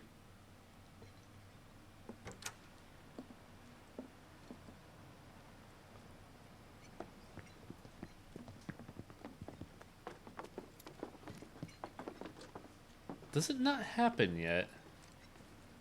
Because there's supposed to be a materia spawn here. What chapter is this? How do I check chapters? Okay, so it's not here yet. It's later. Because there's a very handy materia in Elmira's garden. But we're just not at that point But how yet. do we get to the park? I know another way to get there. Aerith showed me before. This ancient girl knows her stuff. Didn't mean anything by it. My heart is still pounding. First it was all like shaking. I'm going the wrong way. Sector 5 always fucks with me.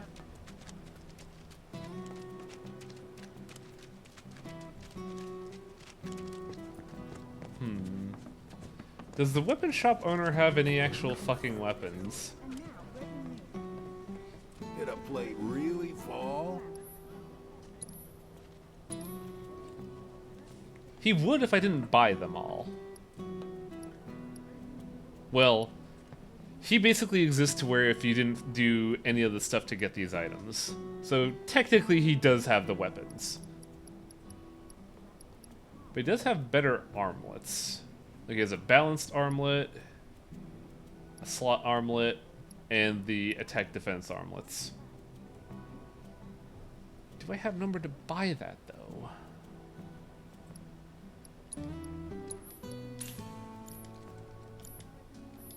World's just too dangerous these Oh, days yeah. not to keep a weapon at Atla, I don't know if you were in the audience. I don't know if you were in the audience yesterday, but did you see the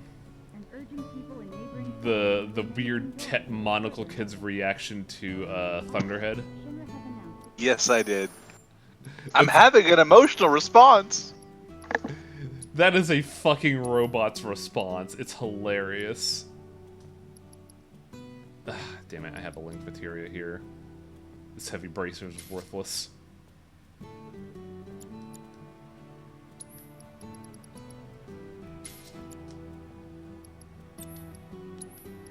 What to get rid of for you? I guess we could do that, and... HP up material would be nice. Get Cloud some chuftiness. I think we could also get Tifa an HP up.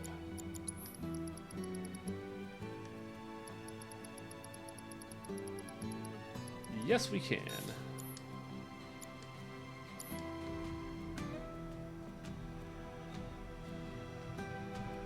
Zach, Reno, and Rude all kept an eye on Eris for her teen years and childhood, respectively. Zach was a soldier at the time, right? Yes. So yeah, Shinra was very invested in Eris's development. Hello, Chadley. Cloud, I'm glad to see that you're okay. Hi, Chad. In these trying times, I hope to develop new materia to help us endure. Turns out there was a disaster, but in these awful times, I sure need to do my research. ATB stagger materia, small ATB boost on staggering foe. I don't know who this would be good on, honestly. Cloud, I've come up with the most fascinating theory. Perhaps you can lend me your assistance in gathering data to test Wouldn't it be it? great if a VR mission was basically to fend off, if one of the VR missions from Chadley was fending off Thirsty I Jesse? have to tell you that I'm grateful for all of your help thus far. Hilarious. Little tongue-in-cheek. I've done it. I've developed a new Did I materia. really have one mission done? I did. Weird. Ah! Enemy skill. There's a lot of misinformation going out these days because, people are cocksuckers in trying times. But I have heard there are only 4 enemy skills. I look forward to receiving all of your future battle intel submissions. Where does Chad live? I'm guessing on this bench. So here's the thing, I can see why they would give you enemy skill this early in, or this late in part 1 of the thing. Because if they do save data transfer, you're gonna have all this shit ready to go for part 2. But man, does it suck that there's only 4 skills in enemy skill.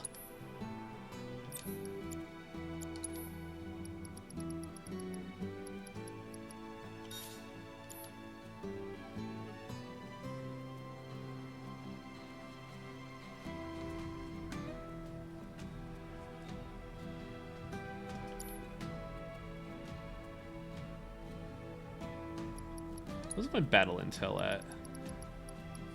Fat Chocobo boss fight. Refocus, which I haven't done yet. Weapon abilities. We are still missing 3 weapons, so we don't have that yet.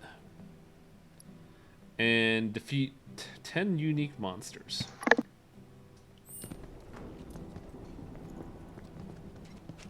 Okay, so... I believe up next is a filler episode. There's only been 2 filler episodes in this game, which is interesting. Like, man, they expanded the hell out of what they had initially in this game. And the filler episodes aren't bad, like... Not gonna lie, robbing Jesse's house was a pretty good, like... It's good foreshadowing for certain things, and also it's great to just have Cloud, like, accept mercenary work to do a breaking and entry.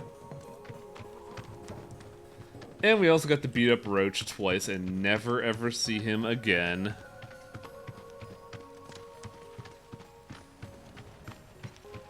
Over there. This one, though, this filler episode was foreshadowed, but also I'm wondering the importance of it. But we gotta get there first, and it's like, I think 600 meters away, which is like long in JRPG length.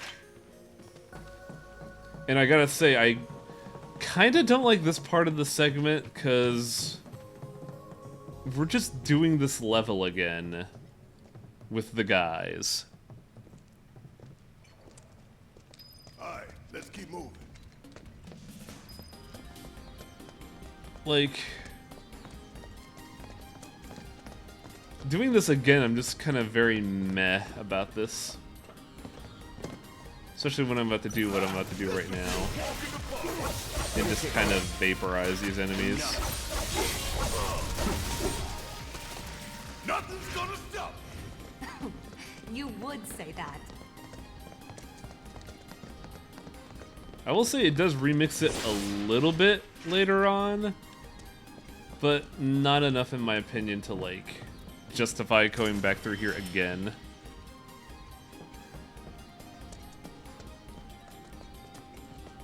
Maybe it's a palate cleanser. That's a hard sell because what happens after this is pretty good. I just don't know why we didn't just pick up a chocobo cart and ran the fuck back there.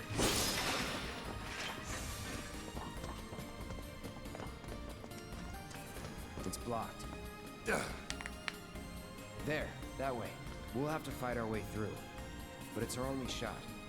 It's a breather from Major Story Beats. You know what was a breather from a Major Story Beat? Elmira's story.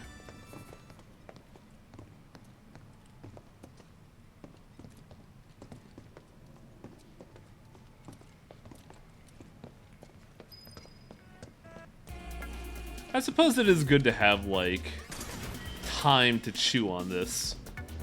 I just kind of wish it was a new area, you know? Look, they're gonna stretch Midgar as far as they can. What if this remake was not 3 parts, but was 10 parts? There's actually a very interesting thing I want to bring up about that once I finish this fight. Sorry.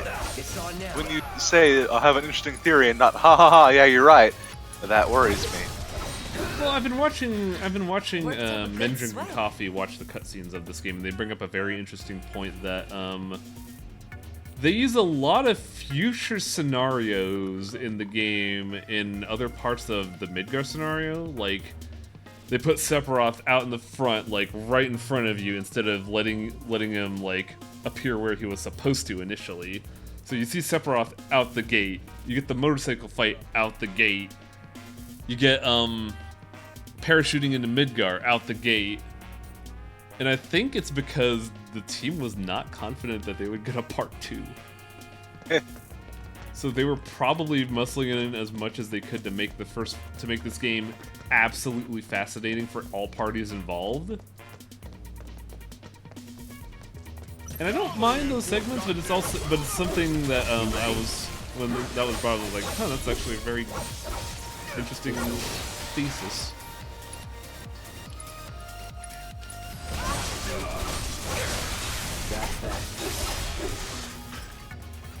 I guess another thing too is that the world map is going to feel a lot smaller because I don't think they're doing a world map. I can't see them doing a world map either. It's too hokey a thing. It's not that it's a hokey thing, it's that the combat system they have already doesn't need battle screens, so there's no real point in a world map.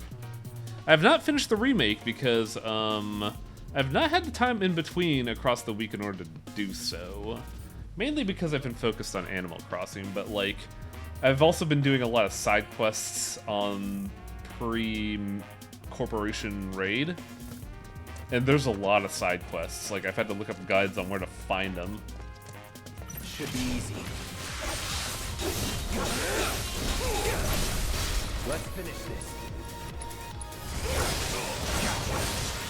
It's over.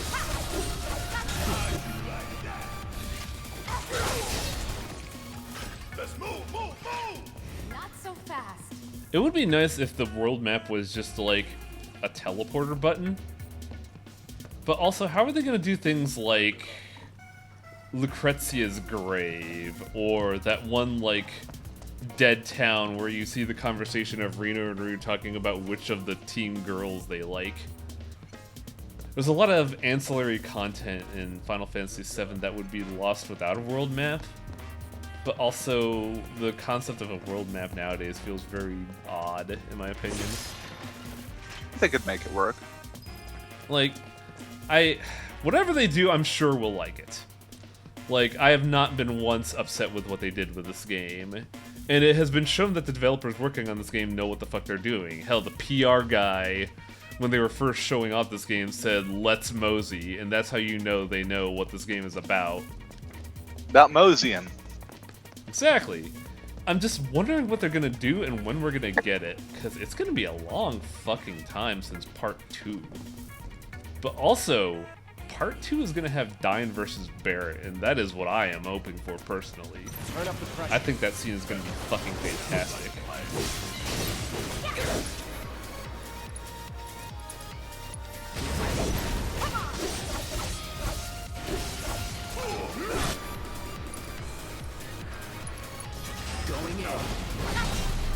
Ah, Mantis Sword is such a good fucking ability.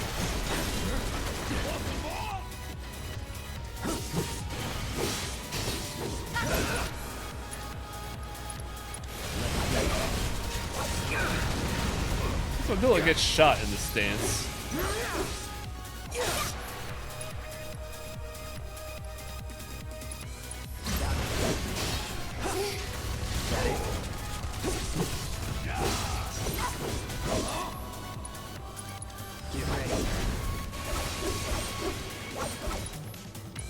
Can I just triple slash to him?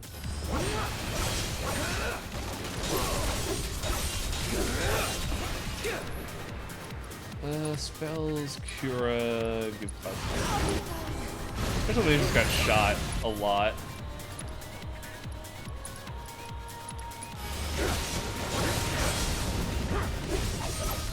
I'm appreciating triple slash more and more as a means of advancing when you're in Punisher mode. Like, the damage scaling goes down for triple slash the more you hit the same enemy, but being able to close that fucking distance on an enemy that just runs away is so priceless. Dyne versus Barrett should just be a God Hand boss fight. No. No. Because, like, the big thing I'm waiting for with the Dyne versus Barrett scene is that scene where Dyne just straight up says, "Oh, Marlene, well, I gotta take her to see her mama, right?" And that shit's gonna cut like a fucking knife when he says that. It has to. Because that's the thing that makes Barrett go fucking berserk trying to save his daughter. And at that point, Marlene has become Barrett's daughter. Like, no fucking doubt.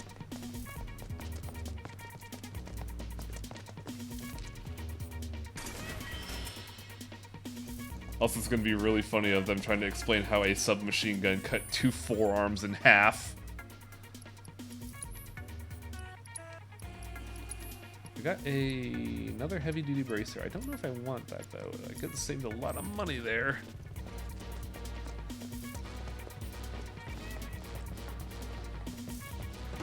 Hey, get the bastards!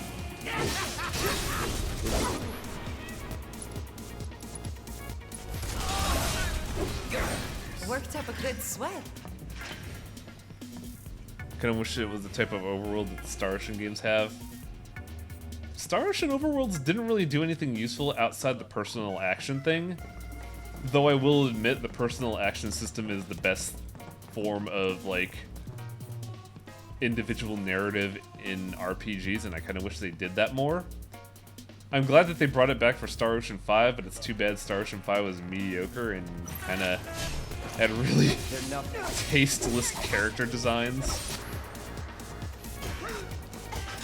Oh boy, who thought that checkerboard lingerie was good on a mage in medieval times? Who thought checkerboard lingerie was a good idea on anyone at any point in time? I remember one of the big jokes about her was her tan lines. You do raise a good point. That'd be pretty hilarious. Also, that very mage was also like a weird cat girl design, even though they weren't a cat girl. Well, Star Ocean series has a lot of cat girls in it, so I don't know why they're not one. And Star Ocean was good. Star Ocean 2 is a really good game, amigo Lupus. And I personally believe Star Ocean 3 is also an equally good game for different reasons. equally my ass. It's Star Ocean 3 is not as bad as the rest of the series. I would say that it's not as good as 1 or 2, but it's not a bad game. It's mediocre. It's aggressively mediocre. I should rephrase that. I should say it's not as bad as people give it credit for. People just hate the plot twist, and I don't mind it. I thought it was a neat, novel idea at the time. I think it was a really stupid plot twist. I will say that it took a lot of balls to do the. It's a shame that they're just a random encounter. Assess them. Yeah. I would though. say that. I know. The plot twist in Star Ocean 3 is the dumbest thing ever, but it took some balls to do it at all. It took balls for them to do it, and I think it could have been implemented better, but I will give them points for originality and for what I consider to be the biggest, goofiest plot twist I've ever seen in a video game. I think they also did it because they were trying to, like, simulate the wise men from 2. They were, but that was different. Now, here's my fun thought to you every time I think of Star Ocean 3. What if that exact thing happened at the end of Mass Effect? I think people would give it more credit than it should need because it would still be a better ending than the one Mass Effect 3 had. Oh, I thought you meant Mass Effect 1, not Mass Effect series. As the series had the whole Reapers thing at the end of it, and it was suspiciously similar to Star Ocean 3. What if the plot twist happened in Mass Effect with the Normandy crew? Numbers, I have to disagree. I did not like Star Ocean 4's combat at all. It was the combat isn't bad in 4. It could be worse. Everything else about 4 is awful. I don't know. Like I did not like I think it was because I was also playing Tales of Vesperia at the time and it had a way better combat system. But like I did not like Star Ocean 4's combat. I didn't like anything about Star Ocean 4 to be real. Like fucking Edge Maverick was such a terrible protagonist name. It is. Amigo is right about Star Ocean 3. The thing I noticed when I played it my first time is that it does not realize that it's a sci-fi game. There's very little part of it in sci-fi, but that's not really a 3 exclusive problem. That's an issue with most of the series. Yeah, Star Ocean's plot as a whole is very much like take a rookie star like adventurer, put them on a UP3 for 80% of the game, and then watch them break all the laws. And then watch as another UP3 violator threatens to destroy the galaxy because the UP3 planet has something that is, like, galaxy devastatingly powerful. I will say that Star Ocean 2 definitely did it the absolute best. Because they do put you on a UP3-ass, fantasy-ass planet for a pretty long chunk of time. They put you on 3 UP3s. In Star Ocean 2? Oh, 2? No. In 2 they only put you on 1. In 3 they put you in like 3, I believe. Yeah, in 3 they throw you on a bunch of them, and even when you get to the most space area, which is a corporate building, hilariously, it's still it feels very backwater planet all the time. But Star Ocean 2 was amazing because there was one backwards ass planet, but one, it had some things that they'd never seen before. It had symbology for healing. And symbology existed outside before then, but they had healing symbology, which was new, and they didn't have any symbols to do it. So yeah, the magic was new to them. And then you found out the plot twist that the reason that magic exists is because they're all castaways from the actual most advanced planet in the universe that you go to in the second half of the game is actual space RPG instead. Yeah, the fact that this too... You get a reporter from the Daily News on your team. It's great. Spider-Man. Chisato is my favorite character. I know she is, because I know you. Like, my 2 favorite characters, Ashton Anchors and Chisato. I wing ships them. I hate you, Atla. I know why, because you wanted to disagree, that you stopped yourself and thought about it. No, because I actually did that on my first playthrough. Like, goddamn, you got me with a bullet and I hate it. There's a bullet with your name on it. Weimer! You're alive! Also, what's the doctor's name? It'll lose me at the time. Bowman. Bowman. Bowman is my favorite one of my favorite characters. Not for the fact that he's a good character. You can shout poison pills constantly. No, explosion pills, explosion pills, explosion pills. Look, Doc, an explosion pill is just a Molotov cocktail. Shut up, explosion pills. There's some really good lines there. I still remember that Reyna's tractor beam was for some reason not translated. Yeah. Tractor beam. Tractor beam? Not yet. Okay, so if you want to talk about this good-ass game, what do you think was my favorite character? Opera, I want to say. Why? Gun. Did have a very large gun. You and are also right. she's a very practical character. Like, I did an Opera Vectra playthrough, and while she's not as personable as Ashton, she's a very practical character. Like, she will just straight up say... And the thing that annoys me the most is that her boyfriend is fucking Ernest Evans. Yeah. Look, he's a whip-using Indiana Jones XP named Ernest. He's fucking Ernest Evans. And you know what the best part... I can't handle it. And you know what the best part is? If you know what you're doing... You can let him explode on the planet. Yeah, you can... Oh, Jesus. Hello, Oozeworm. Hi, Ooze. I'm guessing you guys like Ace Ventura? Because wasn't Dan Marino a big plot point in Ace Ventura? You almost say that Dan Marino's big plot point in Ernest Evans. I was about to. Hello, Oozeworm's chat. Sadly, you guys missed, Just this waxing philosophical about Ernest Evans and old JRPGs. You also missed a plate drop. It's like a mic drop, but it's a lot more severe. But for those that have been watching Oozeworm play Final Fantasy VII, we're actually about to see new content. Stuff that is not in the original game, but is here for budding new players. But yeah, since we've been doing a lot of like repeat dungeons and basically like context, we've been talking about Star Ocean. And we talked about it because someone brought up 3, and we brought up that 2 is the good game. We started waxing about how it's the good game because Star Ocean has a lot of ups and downs. Especially downs. Some of the characters might have downs. Did I tell the story about Star Ocean 2's advertising campaign in magazines? Not.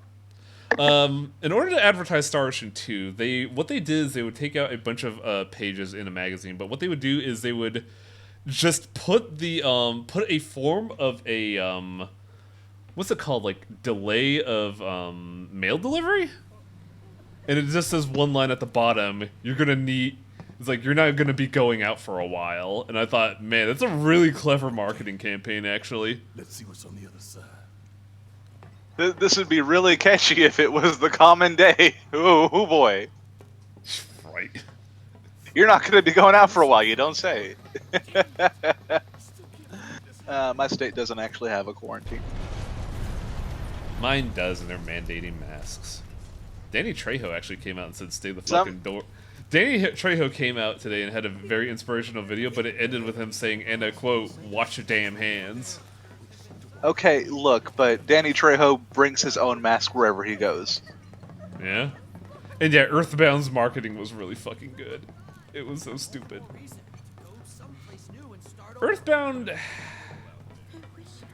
has an aesthetic that I'd like to see video games explore more of, and that's the ideal American dream. Like, Oddity is doing that, and I think that's really cool.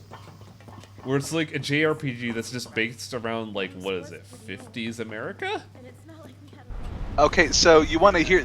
I mean, hey, you know a series that does something like that, Highwing, that I've tried to force you to play multiple times? Does, oh god, Shadow Hearts does that? Yeah. Really? From the New World takes place in, like, the 20s. Interesting. The whole series takes place in like the 1800s this time. It's floating in that area. Remember that one of the bosses you fight is Grigori motherfucking Rasputin. And yeah, like Fallout, but remember, Fallout hasn't been good since New Vegas. And I was I would speculate 3, but that's because I don't like 3 at all. Just a little more. As we said, who's Worm Chat Raiders, Wedge died as he lived. Pizza. Yeah, we got to see the plate drop directly on Wedge. It was kind of fucking brutal. And his cats. Also, Barrett has to lift with one arm. I don't know why. I don't know why. Just fucking put the gun under it, dude. You're huge. Look, even if you have a gun, you have like 60% of an arm. Just detach the gun and use the stump. I can't tell you how Thank you, Selnar. So. That piques my interest a lot more because, like, before you've just been saying, like, it's got a bunch of weird, like, references of people. I'm like, okay, I guess, but, like... That's because it takes place in those time periods. So that definitely piques my interest a bit more. Maybe you should go. Yeah, Shadow Hearts 1 is 1912, 2 is 1915, and From the New World is 1924. Okay. Like... First the bar. I don't know how to peg people's interest on this, but I actually did like Alan Wake a lot because I liked the motif they were going for. You should have played it 3 days ago and called it Alan Bake. Fuck, you're right. But then American Nightmare kind of sucks. I have a joke about playing something on 420 that I forgot what it was, but it was really good. Damn, now I really remember, because I said it on the stream before, and I've absolutely forgotten it now. So here's a question I'd like to ask chat, just because like remakes are becoming a steady new trend in gaming because it's easy money because there's going to be no writing budget. But I'm going to ask the big question: how would you do a Chrono Trigger remake in this vein? By doing this and copying the dialogue. Who would do the animation the same way that Guilty Gear does cell shading. There you go. I was gonna say, like, for me, it would probably just be like, get the team that did Dragon Quest XI. Yes, 11. Just do any Dragon Quest from any of them, actually. 8 onward, really, because that all looks like how Chrono Trigger would look anyway. Expand upon it, maybe make a couple of new characters, some additional content. Why do we keep having to push Tiff out of the way of everything? Jesus Christ, Roll, get it together. I don't know, because she's supposed to have heightened reflexes due to all her kung fu training, but man, she just gets absorbed in all of the drama that she just doesn't, like, process. Stop living in your own little world, move out of the way of falling shipping crates, and put on some goddamn suspenders that fit properly. Wait, a cat fucking survived? Let's follow it. The retcon ghosts won't be happy with this. Also, I'm pretty sure Tifa disassociates with reality whenever she's faced with these kind of scenarios. 1, 2, 3. Yeah, she absolutely zones out. Cat, what are you doing? We could have crushed you. How are you not crushed? Yeah. An entire ass plate fell on you. But yeah, Shadow Hearts is a really good series, and there's a reason I've tried to get you to play it. It's good. Of course, we're not going to be able to for a while now, because suddenly every good game came out at the same time. Yeah, that was just the kind of thing in that it's really hard to like convince me that a game is good because I have weird reasons for liking games. Okay, so do you want me to convince you the game is good my way right now? I think you've been trying to do that and it hasn't really worked. No, I've just been doing it like a rational person. Because I know what you like, I just pegged your pegged your OTP in Star Ocean 2 10 minutes ago. I hate that so much. And I much. did force you to play Wild Arms 3, which is probably one of the most fun RPGs you've ever played. Alright then, what's the number one with a bullet? Number one with a bullet? It's basically a term I like to use for what is the thing that you know will work. Oh, Shadow Hearts Covenant is a good way to start. The first game is good, but I think that Covenant personally has the best mix of story and gameplay.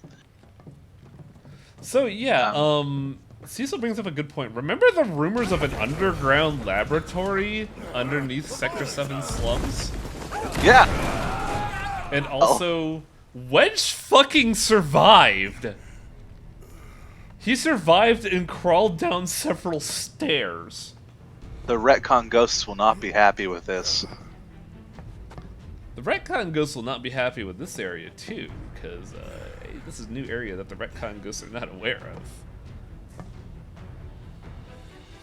And, if we dig deep enough down, the retcon ghosts can't find us. And hey, how do you feel about playing Barrett for a while? I'm pretty okay with it. So, real talk, actually, now that you think about it, if Wedge survived, then maybe Biggs and Jesse survived, and if so, could we just play part 2 as the 3 of them? That's the same size as a party anyway. I don't know. Can we get like a Laguna Dream sequence with the 3 of them? I don't think that's gonna happen because Biggs and Jesse definitively died in our fucking arms. Jesse especially, which is the only way she would have wanted it, by the way.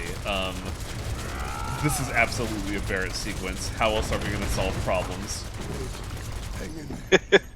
You just shoot the rocks. Okay, sure. And look, we don't know anyone dies until we see the body. Habeas corpus. The only reason we know that Eris dies is because we're the ones who saw her get stabbed and then checked her pulse and then threw her in a lake. Barrett, I know this is a traumatizing time. Your best buddies died and your daughter almost died, but can you not, for once, sing the victory theme? Look, he's just trying to lift his spirits, dude. I know, but like, it's weird. Barrett, you're weird. I think you're crazy. Think? Of course, yes! Barrett's incredibly nuts. I wish he wasn't. Everyone is coping in their own way. Tifa disassociates, Cloud is fucking clueless, and Barrett sings catchy jingles. I think I'm missing a gun. It seems almost mean to just point that thing at a rat and start exploding its face. Well, it is trying to fucking kill me. But I think I should have a third gun by this point? Chat, can you confirm? Because I remember having a third gun by this point and giggling like a child when I used it. I will say that Shadow Hearts has a very good story and its gameplay is pretty fun. A lot of it is goofy in parts, but it has probably one of my favorite main characters in a JRPG I've ever played. I will say, and here's another thing too that will convince your ass to play this game. Oh, you're right. I should have bought from the park. God damn it. The main character of Shadow Hearts, Yuri Hyuga, is the Gene Starwind of JRPGs. How far back is my save file? It's so far back, isn't it? God damn it. I don't want to reload, because if I reload, it's either at the beginning of Barrett's segment. Yeah, it's at the beginning of Barrett's segment, because it's showing the laboratory. There is a notable point in Covenant, I believe I told you this point too, where one of the major NPCs turns into an evil demon god and goes, for your hand in freeing me from my chains, I'll grant you one wish, mortal. And the main character goes, I've got a request for you. What is it, mortal? Shove it, you know where. Oh, that's really sucks, because Barrett's third gun, its ability is just shoot every bullet. Like, that is the exact words. Unload every bullet. All bullets must go into your foes. Yes, and it's really fucking great. I think I'm gonna try to reload just to see if I could get there.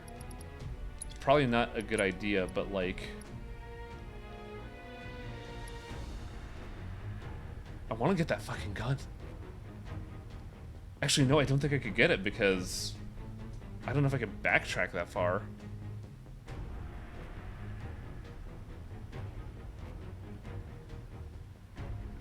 God damn it. I'm so upset right now.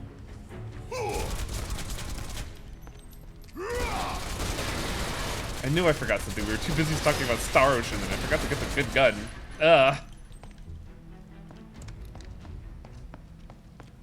Yeah, I'm gonna have to go back for it later, but it's like made for this segment is the problem.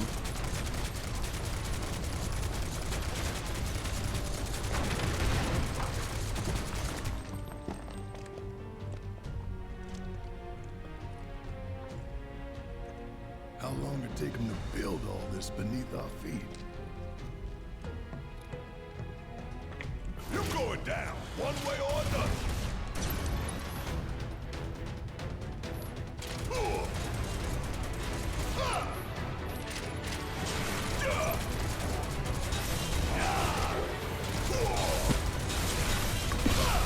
Don't stop now. How'd you like Oh, you that? fucking dumb dog. I want to kill your buddy dog. Get the fuck out of here.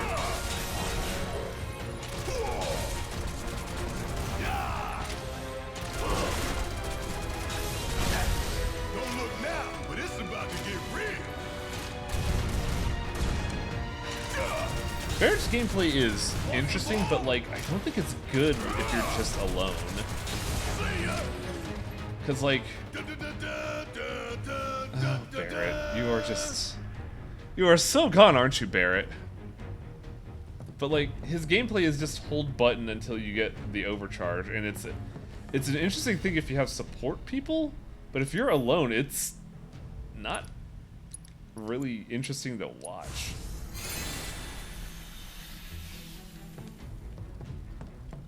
Also, you were gonna say something, Alan, but I interrupted. What were you gonna say? I'm pretty sure the last thing I did was talk about Shadow Hearts, and you seem busy shooting boxes.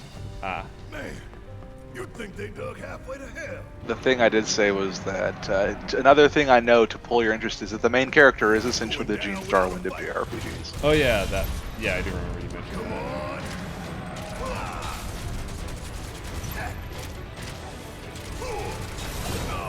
I mean, there's a lot of goofy shit in there too, but you'll see that on your own time. Heck the fucking dog.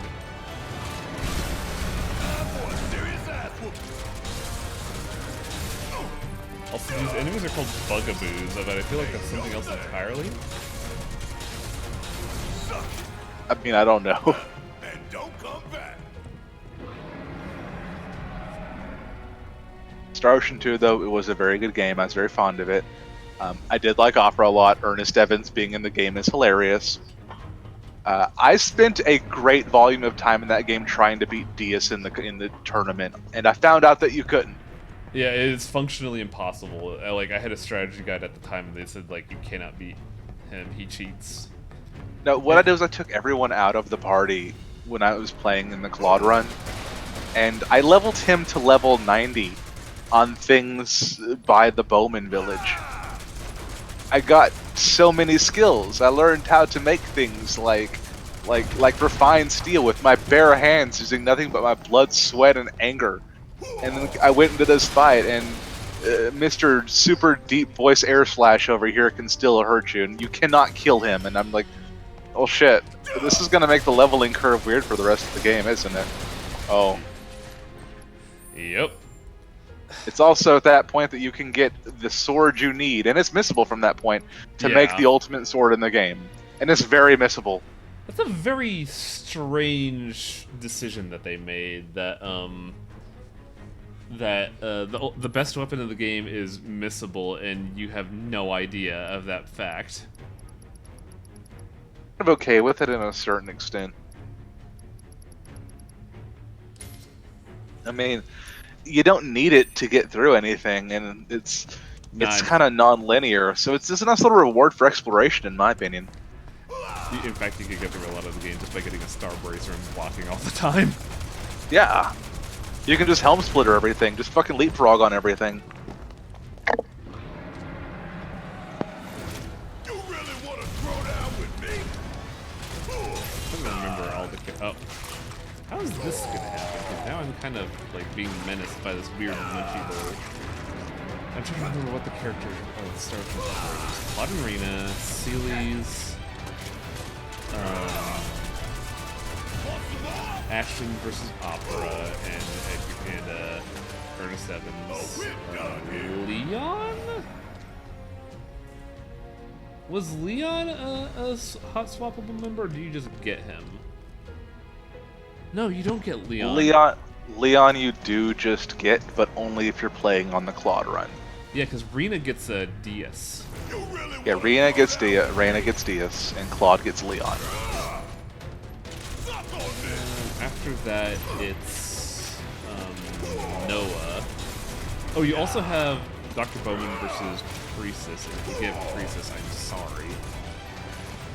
I think she's okay. She's just the love child of Aisha, Clan, and Loader from Risk of Rain too. And yeah, after that it's Noah, and I believe Chisato is entirely optional but completely badass. Chisato is entirely optional. You can get her in need. Mm-hmm.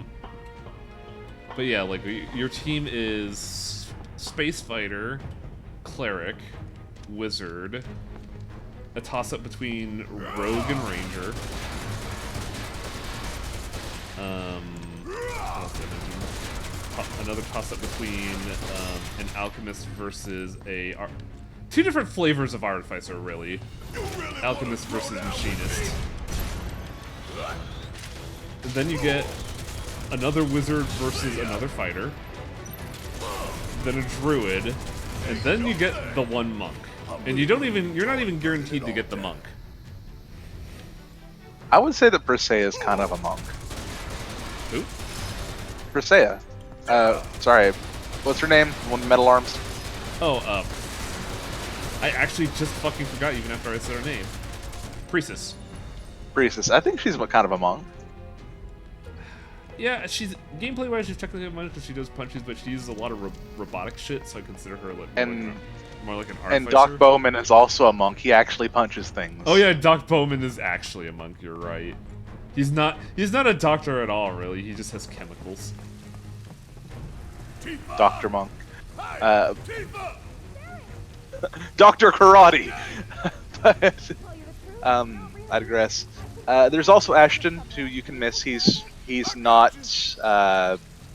he's not like optional with anyone else. And technically, every character in the game is optional except for the main two. Is Celia's optional? You will always get the choice of recruiting her, but you don't. There's a yes/no prompt for literally everybody in the game, but those two.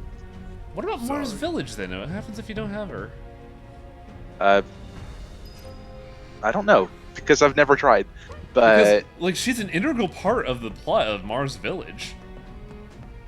Well, yeah, but there's other characters too that are integral parts of the game, whether you have them or not.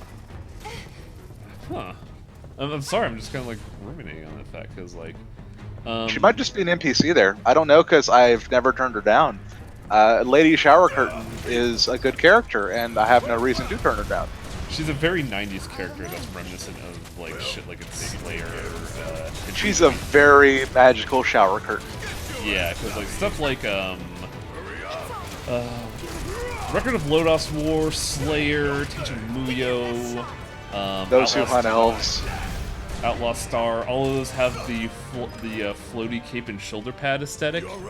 That was prevalent. Yeah, but hers isn't like even a floaty cape; it's a straight up shower curtain. It is, but it's still funny as hell.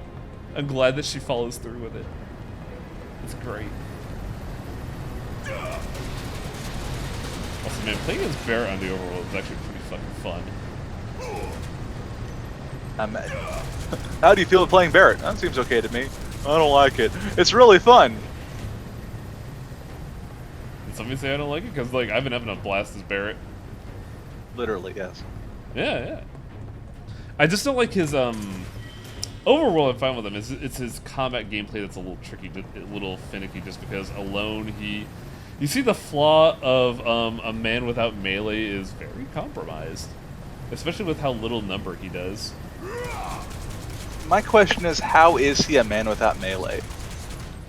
I don't know, because he should have Wrecking Ball by this point. Barret, your hand is the size of Tifa's head.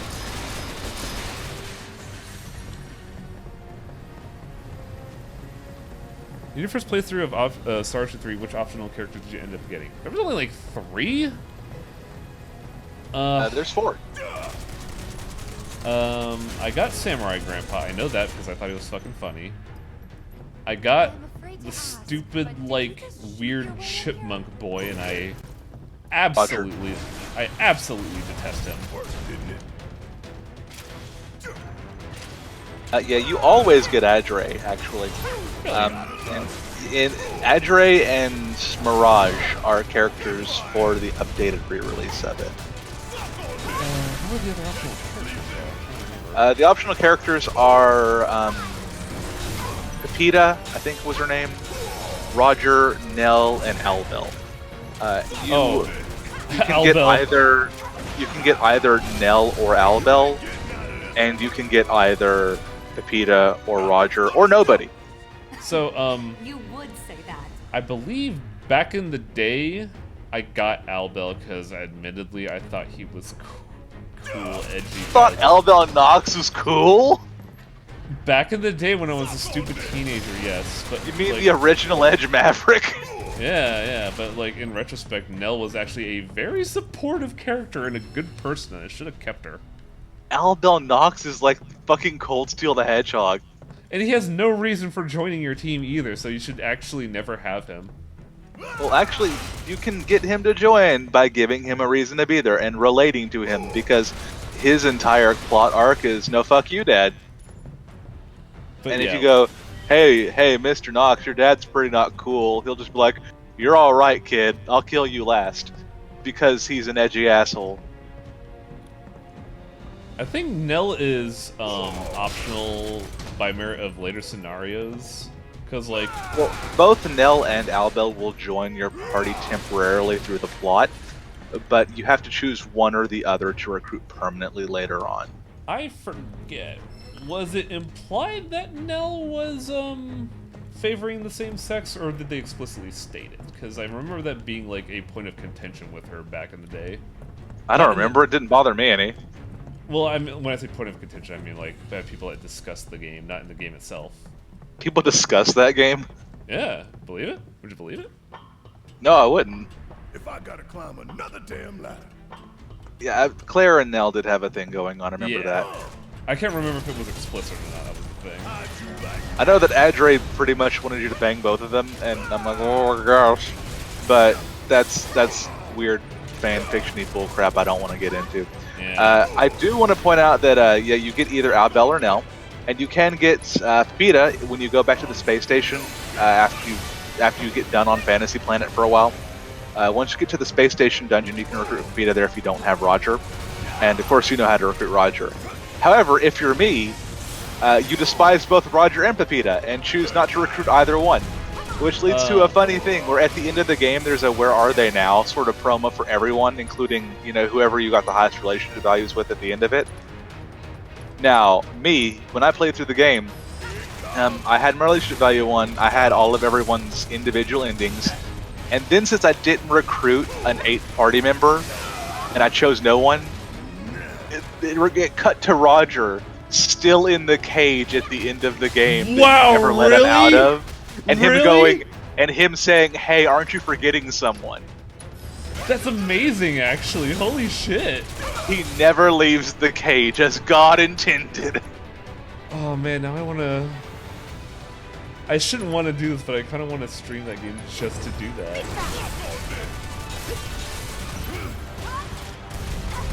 The crafting system is crap in Star Ocean 4. Oh, the only one it was good in was 2. The one in 3 is dumb. It's fun in 2. The only thing that's good in 3 is that you can use it to do really ridiculous enhancements on items. And there's an achievement saying, please kill the bonus boss with this iron pipe. Which you do by just coating it in tons of orichalcum. Yeah.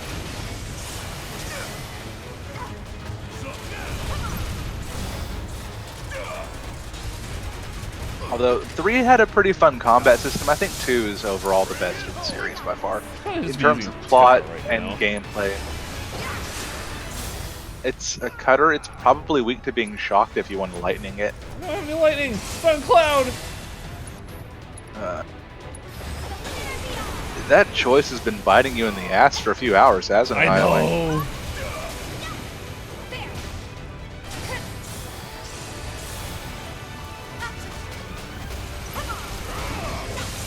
Yeah, I never got Roger in the party, I didn't get Pepita, so the game just left him in a cage and laughed at me at the end. I'm like, hey, joke's on you, this is what I wanted. Pepita's still a decent character, but, not my thing. The thing I noticed too is that Star Ocean 4 like goes back to before the first game because they can't make a sequel to 3 because they wrote themselves into the biggest, dumbest corner possible. Yeah, like Star Ocean 4 was a prequel to everything because like, how do you top that? I don't want to spoil it because it sounds so dumb just saying it. How do you spoil the dumbest plot twist in possible RPG history? Yeah, it is 300 years before 1. It's funny as hell that it is. It does explain some things about 1, but it's... I kind of like what the timeline for 4 does, in that it kind of pieces together the timeline from when Earth joins into space race stuff up until the big dumb goofiness at the end of 3. Alright, I gotta think for a second here and go on. But like, yeah, Star Ocean 4, I have so many grievances of. Like, I remember thinking way back in the day, like, this is just space humans and space elves fight the space lizards, and it's not really sci-fi at all, and I hate this. I remember being very derisive about 4. And I think a lot of it is because, well, I shouldn't say a lot of it, but I think it was compounded by the fact that I had played Infinite Undiscovery before that and felt very burnt. Then I played Star Ocean 4 and felt very burnt. And I'm like, and I was just sitting there thinking, man, Enix sucks dick these days. What the hell? It's funny because it's accurate. What happened after Star Ocean 3, my favorite game? Oh boy. I didn't say favorite game, but like a game I like a lot. Look now, but it's about to get real. Ooh, gotta love it. God, like Infinite Undiscovery and Star Ocean 4 made me very sad. Remind me, chat, is Last Remnant Enix? Can't remember. Last Remnant is a game I have very mixed opinions about.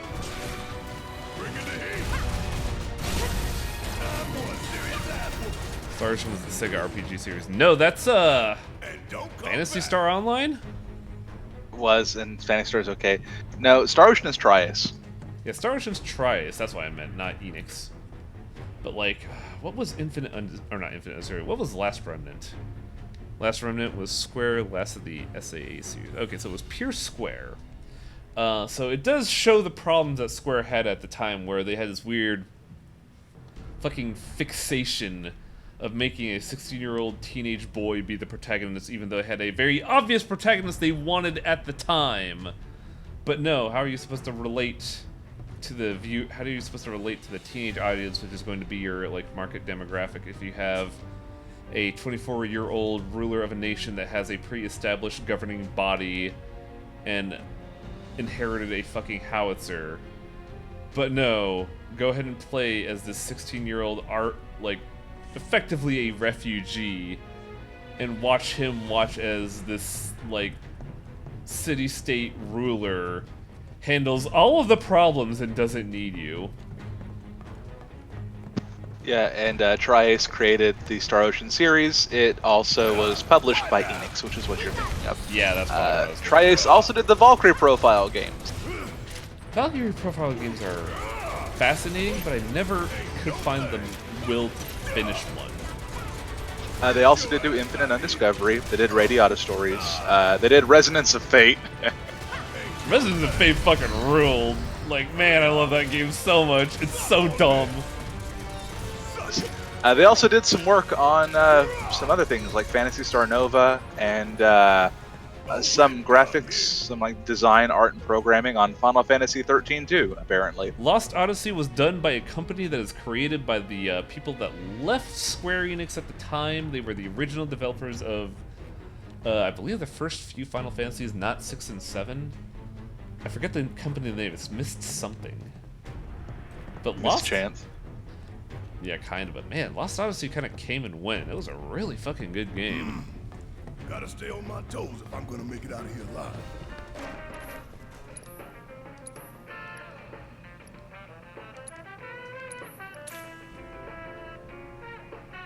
But yeah, like, man.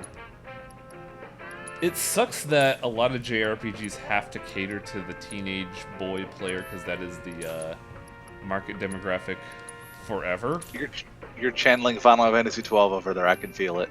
Oh no, well, Last Remnant was my first exposure to that, but I was fully aware at the time that Van and Penelo replacing Balthier and Fran was a fucking crime.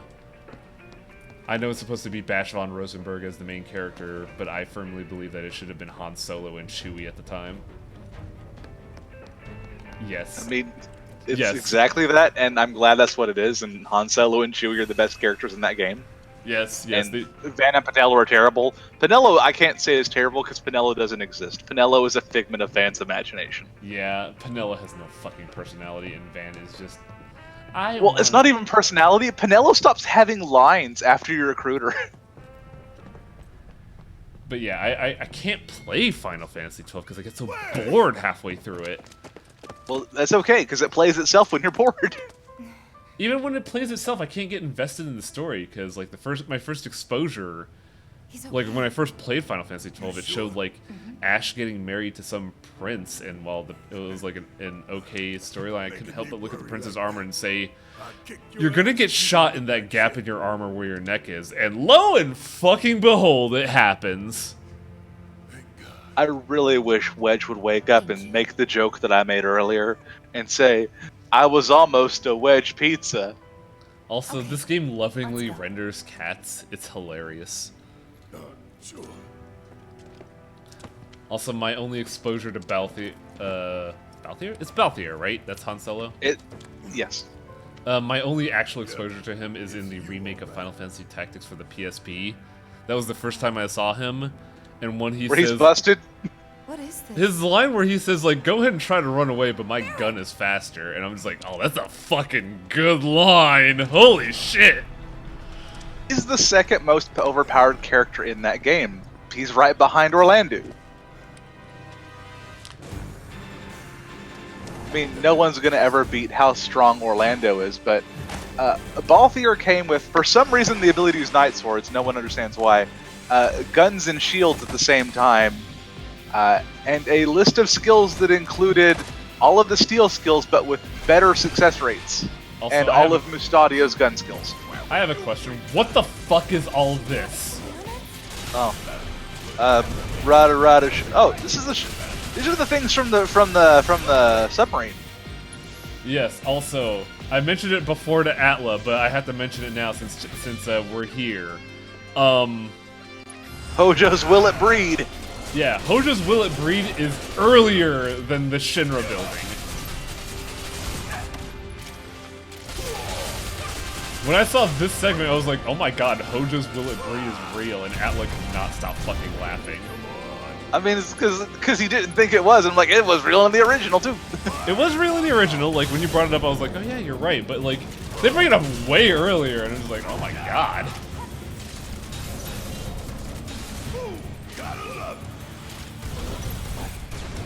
Afterglow. Don't breathe this.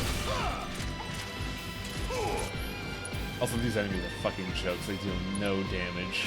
Did you assess them? No. No, because it's on Cloud. Oh no. Get fucked, chat. Oh, I've never been glad to make a mistake like that.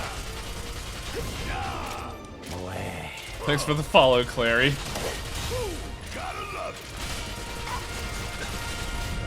I like the chat believes that Penelo is actually the R2-D2 of Final Fantasy 12. It kind of is. But R2-D2 has more lines is the problem. Yeah. They're Could be worse. I mean, she's at least not 3PO. Oh god, 3PO is fucking bad. I don't like Star Wars in general.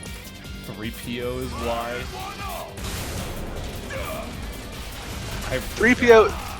3PO is me making jokes when I came to the stream today after you referred to someone as what was it you called them? Oh, fornicate with nonsense. Yeah, when you said fornicate instead of fuck, that's C3PO. is the one who's going to fornicate these abominations of nature. Oh man, like, I think that's another reason why I don't like Star Ocean, or Star Ocean, Final Fantasy 12. 12 is the one we're talking about, right? Like, the number loses all meaning beyond 8. 9 was good. Yeah, 9 was good, but also I consider that to be like, well, yeah, 9. Fuck it, what am I saying? But like, 9 was better than 8 was. the problem was that,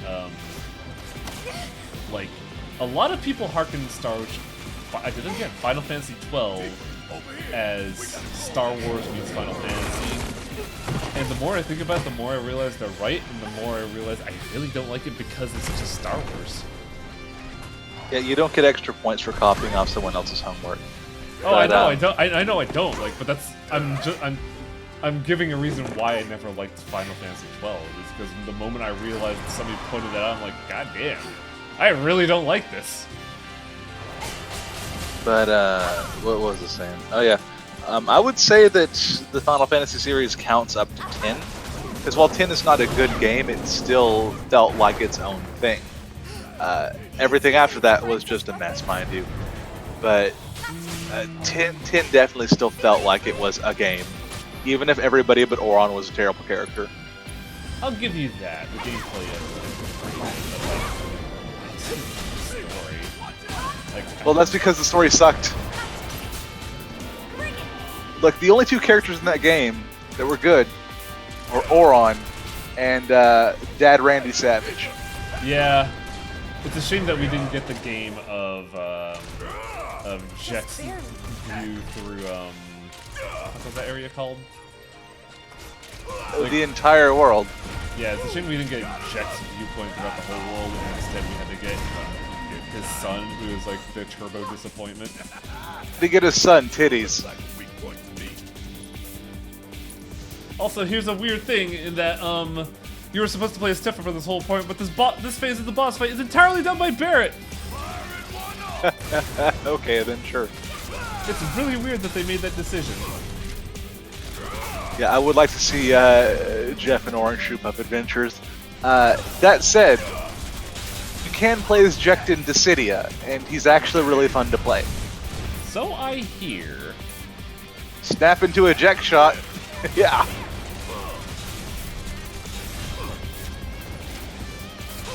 And also, in terms of the city having, you know, like one mainline villain from every game, up to 10, Jecht is one of the less evil villains. He is probably the second least evil villain after Golbez, because Golbez is just Mr. fucking Breeze. Golbez, who is actively undermining his own team, and Jecht, who just wants to get out of there and tell his son that he's being a big wiener. Alright, now we can bring Tifa into the fight, even though I'm not going to be using Tifa for this fight. It's entirely Barret's boss. Also, I wasted my overcharge, damn it. Where Tita's titties is just like, I'm gonna beat you, Dad. Ah ha ha ha ha ha ha ha. Man, please don't do that. And Jecht is just like, man, I hate my son. I'm gonna leave. My son is such a fucking disappointment. I hate my stupid son and his stupid laugh. In the distance, the hills are alive with the sound of ah, ah, ah, ah, ah.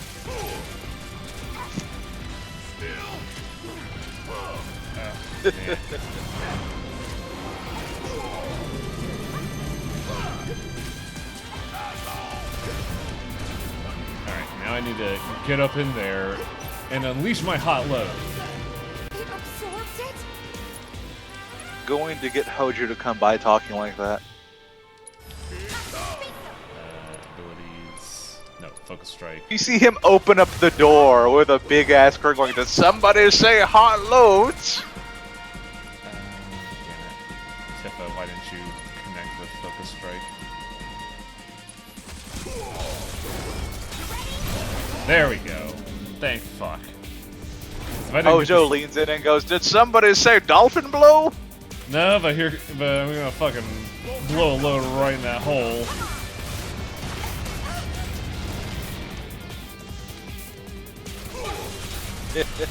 That was a good shot. You Birdman, get in here.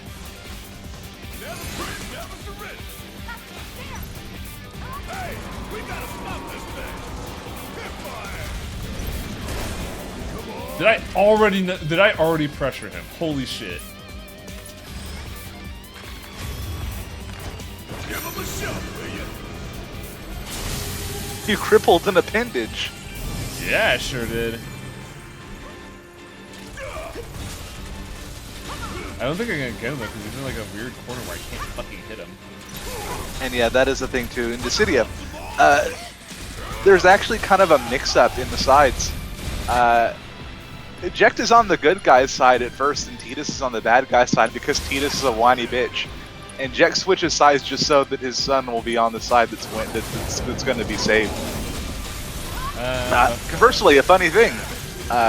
Originally, Sephiroth is on the good guy's team, and Cloud is on the bad guy's team. Oh, is it because Sephiroth is like the greatest hero, and then like, then Jenova appears on the scene, and he's just like, oh, Mom. Oh, I love Because you, Mom. Cloud has bad angst issues. By the way, this is this boss fight just becomes a fucking Yokotaro boss fight. Oh well, I'm okay with that. It's a really good attack in my opinion. Like, it looks neat. What? Reflective action. What's happening here?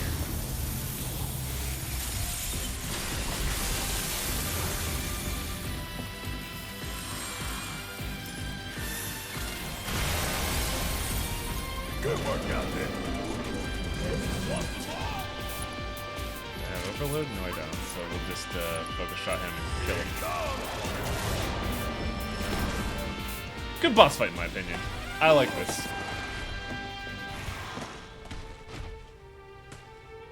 By the way, we've been missing someone, haven't we? About time, Murph. Orpo? No, Cloud's here. Late to the party and you giving me orders? Also, Barrett did the limit break, yeah! Hell yeah! This is an entirely filler episode, but I like the fact that we get to have time as Barrett and enjoy playing as him. And yeah, Cloud's snippiness is here. Here is great. How did you find Barrett? Just followed the bullets. By the way, here's some dumb shit that I had to have pointed out to me elsewhere. This basement is actually pre-established in the lore. You know what this basement is? Does it lead to Don Corneo's place? No, it's plot relevant, and That's where we have the reunion. No. Yeah. It is plot relevant to Dirge of Cerberus. Because that's where the villains of Dirge of Cerberus come from. It is Hojo's sex dungeon.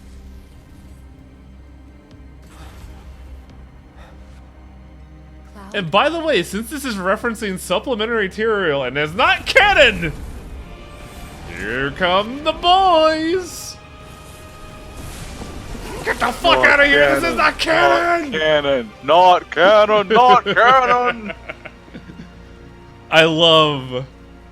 Like, I thought initially that scene was pretty dumb, and then when I realized what that was, that is so fucking funny. Dirge of Cerberus isn't real! That stupid scythe spider isn't real! Get out of here!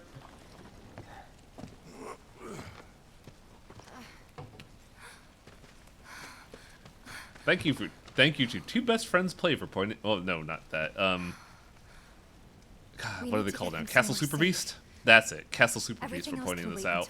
Agreed. Let's go. And yeah, Wedge got shoved out with the retcon ghosts.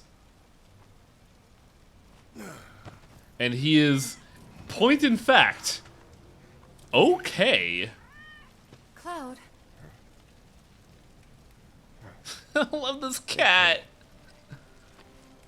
I feel like if I ever got a cat, it would be a calico, because I love how they look.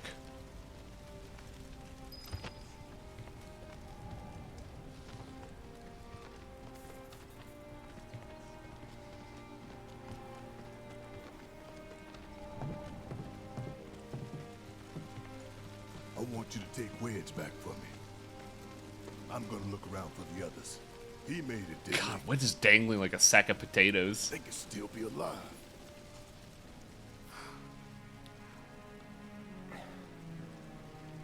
I saw them both at the pillar. Jesse and Biggs. Saw how bad they were hurt. I'm sorry, but...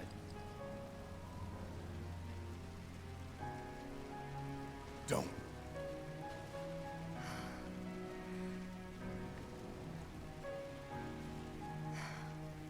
It is kind of a right fucking miracle that Wedge survived, of all things. Of all the people to live, fucking Wedge. Pizza ass Wedge. The retcon ghosts can't stop Wedge.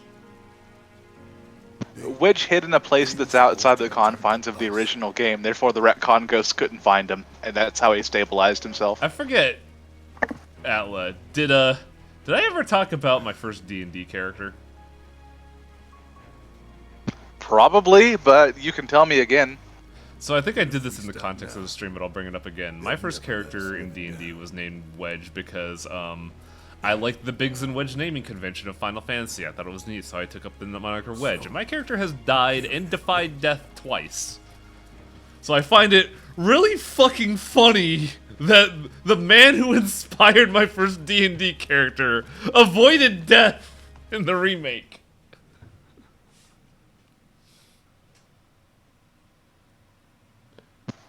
It is too specifically dumb and like self-centered, but I find it really funny. It's neat. I think my first D&D character inspired my DM to incite a policy in future games for what he referred to as no militant atheism. And I'm like, but my character was an atheist. They just really hated all of the gods. In particular, all of them. It's not atheism. He believes them, he just says fuck them. I'm sorry. Yeah, atheism is the lack of belief in God's place to go. He's like, well, what's the word? And it's like, what you're looking for is no mass iconoclasty. Aww. No deicide, please. There's a term for like Amira, hating the gods, but I forget know what you it is. said, but you have to let us go after Aerith. Not this again. And yeah, it's I'm weird. sure the chat that I'm not looking at right now will pop it up in like a second if they haven't already. But yeah, it's weird that Elmira is so adamant about us not saving Eris. She's the last living ancient on the planet. Think about what that means to Shinra's scientists. I imagine it's because if you save Eris, then they'll go over there and shoot Marlene in the face. But... True. Please. I see that you've escaped. However, you know who hasn't escaped? This child. And your We've all mother. had a long day. We're gonna send Root over there. Upstairs and get some rest. Someone who wears sunglasses all the time. Barrett has some gentle-looking eyes. Yeah, because he's a dad. When he's not being like a crazy preacher man, he's actually a soft teddy bear. Oh, by the way, all the decisions we made about the women have led up to this point. Because this is this game's golden saucer date. Oh my god, Cloud's gonna go on a date with a Barrett, and then the retcon ghosts are going to say, you can't do that! That wasn't in the original! You can't date Barrett in Eris's house! Too early! So can't... I very much doubt there's an option to date Barrett right now. No, for this one, it's Tifa, Aerith, and Jessie, actually. What? You can get Jessie. But what? So, She did, Highwing. I'll explain in a hot minute. So, Before I go on, yes, we got Tifa here because we made all the decisions that made Tifa like us, so we have the date scene with Tifa. In my personal file, I got Eris because I made all those points, and Eris appears to you as a fucking live stream ghost here. Okay, so Chad is saying you can get a Barrett date here. Really? Yes. So it really is just the golden saucer scene. So that means I'm therefore disappointed in you for not getting the Barrett date. Look, it was born of ignorance. I did not know. This game is not even a month old yet. So Eris is a Force ghost. Tifa's actually here. Jesse's just a normal ghost, I assume. Yeah, Jesse also becomes a fucking live stream ghost. Sorry, didn't mean to wake you. And Barrett is the best as always, I'm sure. And Barrett's a dad. That flower you gave me the other night. That was No, from Jessie Eris, is point of fact actually fucking dead. She died in our arms. I knew there was something weird going on. You buying flowers? Also, I should pay attention to this. Camera, I have move not up. seen this. Camera, you're being weird. They Stop it. symbolize reunion, believe it or not. They're really emphasizing the fact, so the I word looked it up. reunion. It's hilarious. Please don't. No, they have Please to because reunion is an emphasized thing. But like, also, what other words would you use to symbolize Like the bar. to describe what that Our fucking flower is supposed to symbolize? And everything else. Horticulture. Yeah. Stamens. I actually like this scene a lot better, honestly. Eris' I will mention the big thing about Eris' scene that weirded me out, but God, Cloud looks like he can't process right now. This kid is like, what do I do? Do I use it with my arms? I feel like she's crying real hard here. What do I do? Do I tell her to wear fitting clothes? Shit, man, Soldier didn't train me for this. I was gonna say, I think it's because of how he views Tifa and the fact that they grew up together. Maybe it's like... I mean, yeah, that's the serious and reasonable answer, but it's not the funny one. Oh, yeah.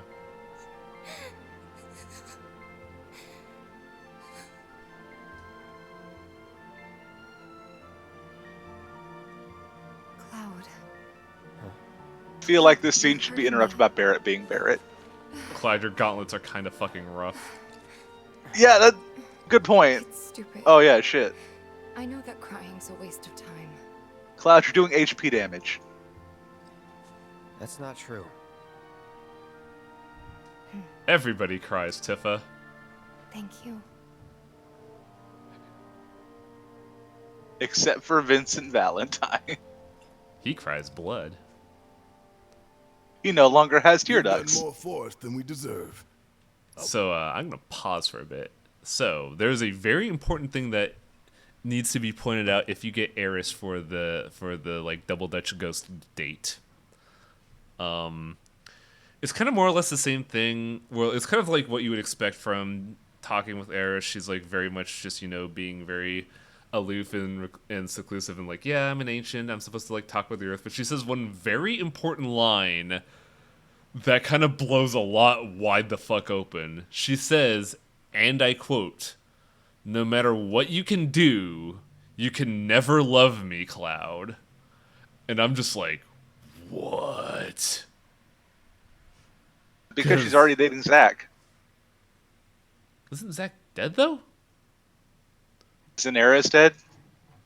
No, Eris is... Don't forget Somebody this. mentioned before, it's basically astral If you projection ever from the need Shinra anything, building. All you gotta do is holler. She's gonna be dead. Yeah, but she's gonna meet Zack after that. They have a date. She's basically admitting there that, like, yeah, I know that Sephiroth is gonna shish kebab me over a fucking grill. She's calling out to Yeah. me. I can feel Okay, it. so, but more importantly, does Jesse end up being horribly thirsty as a ghost? I don't know what Jesse would do there, honestly. We have to I think she would. I think she Does plays. she just come up from the fucking lake like a goddamn ghost and be like, "Hey, nice ass"? I think she's probably said something along the lines of like, "I wasn't expecting our date to be like that. I'm sorry." Like probably some dumb shit. I don't know. But like, hey, soldier boy, I'm haunting that dick. Please, bring her back to me. Eris, please cast holy on me. Eris, please cast holy on the planet. Evil must be purged. Marlene. Are you going? Barrett is actually a really good fucking dad. Like, it's nice to see him. It's nice to see Barrett take off the like crazy fanatic facade and just be good to Marlene. Be with you all the time. I really do. I'm really glad that chat is full of what would Ghost Jesse do. I appreciate Barrett because like Barrett is like an onion, you see. He's got layers. And a gun. And a gun. Trying to stop those bad people. The slums, your friends, the whole planet. It's Daddy's job to protect it.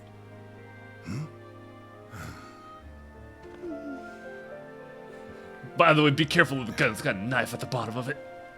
That's what we call a gunyon. Oh man, that one's... And that's why I've got to go. So good it should be in fucking Gungeon. That nice girl. Yeah, it might right? be, who knows? Well, now we have to go find her. And when we bring her home, you need to say thank you, okay? Okay. That girl, she was Kinda dead. What? nothing. You should Yeah, because help her. Marlene knows something and now she can't say anything. So If fucking... Jesse- You'll come back. Yeah, go Jesse- ahead. Right? If Jesse's all about the chase, does that mean that she will haunt you for that dick? Yeah, because Wedge did say it. Jesse's all about the chase, not the Only actual... way to exercise the thirst ghost is to fuck it.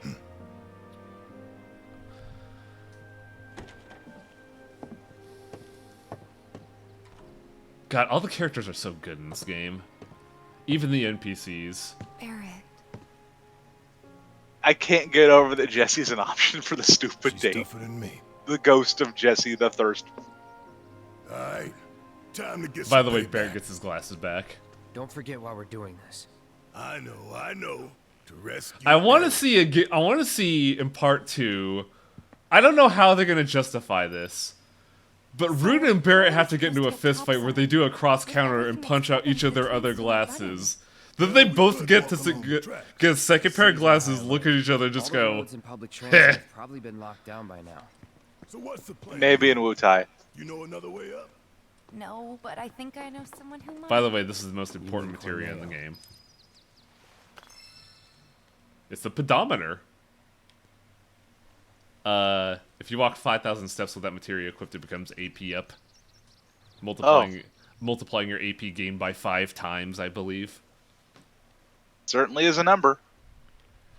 But yeah, man, that was a lot of retcon ghosts today, huh? The meta grudge. And I have to beat this game before Sunday in order to like be ready for the next stream. But like, the more and more I play this game, I really fucking like it. It is in fact good game.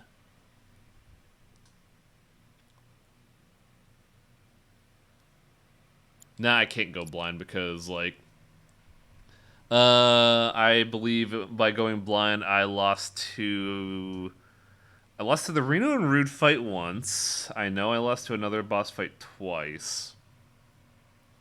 I actually had an easier time with Hell House on my blind playthrough, so that argument's kind of moot, but like I want to beat this mainly because I want to establish a rapport of jokes with Atla before we get to the next stream. I mean, you said like I'm not going to come running with a bunch of jokes regardless. Yeah, but like I want to be able to... I don't want us to be stuck with this like limiting rubber band of spoiler. Oh, I mean, I've already said that I'm not letting that limit me for the actual game from the 20 years ago. For this one, we'll get there. And, we have a lot to talk about regarding the retcon ghosts. Yeah, I feel like once we beat the game, I could finally start my podcast of talking as a free action, where we just talk about video games. I mean, if you want to have a spoiler cast of Final Fantasy VII Remake, I'll be there and I'll blow the lid on all of the secrets that Shinra doesn't want you to know about. I feel like once we get to that, like, it'll all make sense, but we're definitely going to need to unpack it. Just as Palmer said, the Mako's making the frogs gay.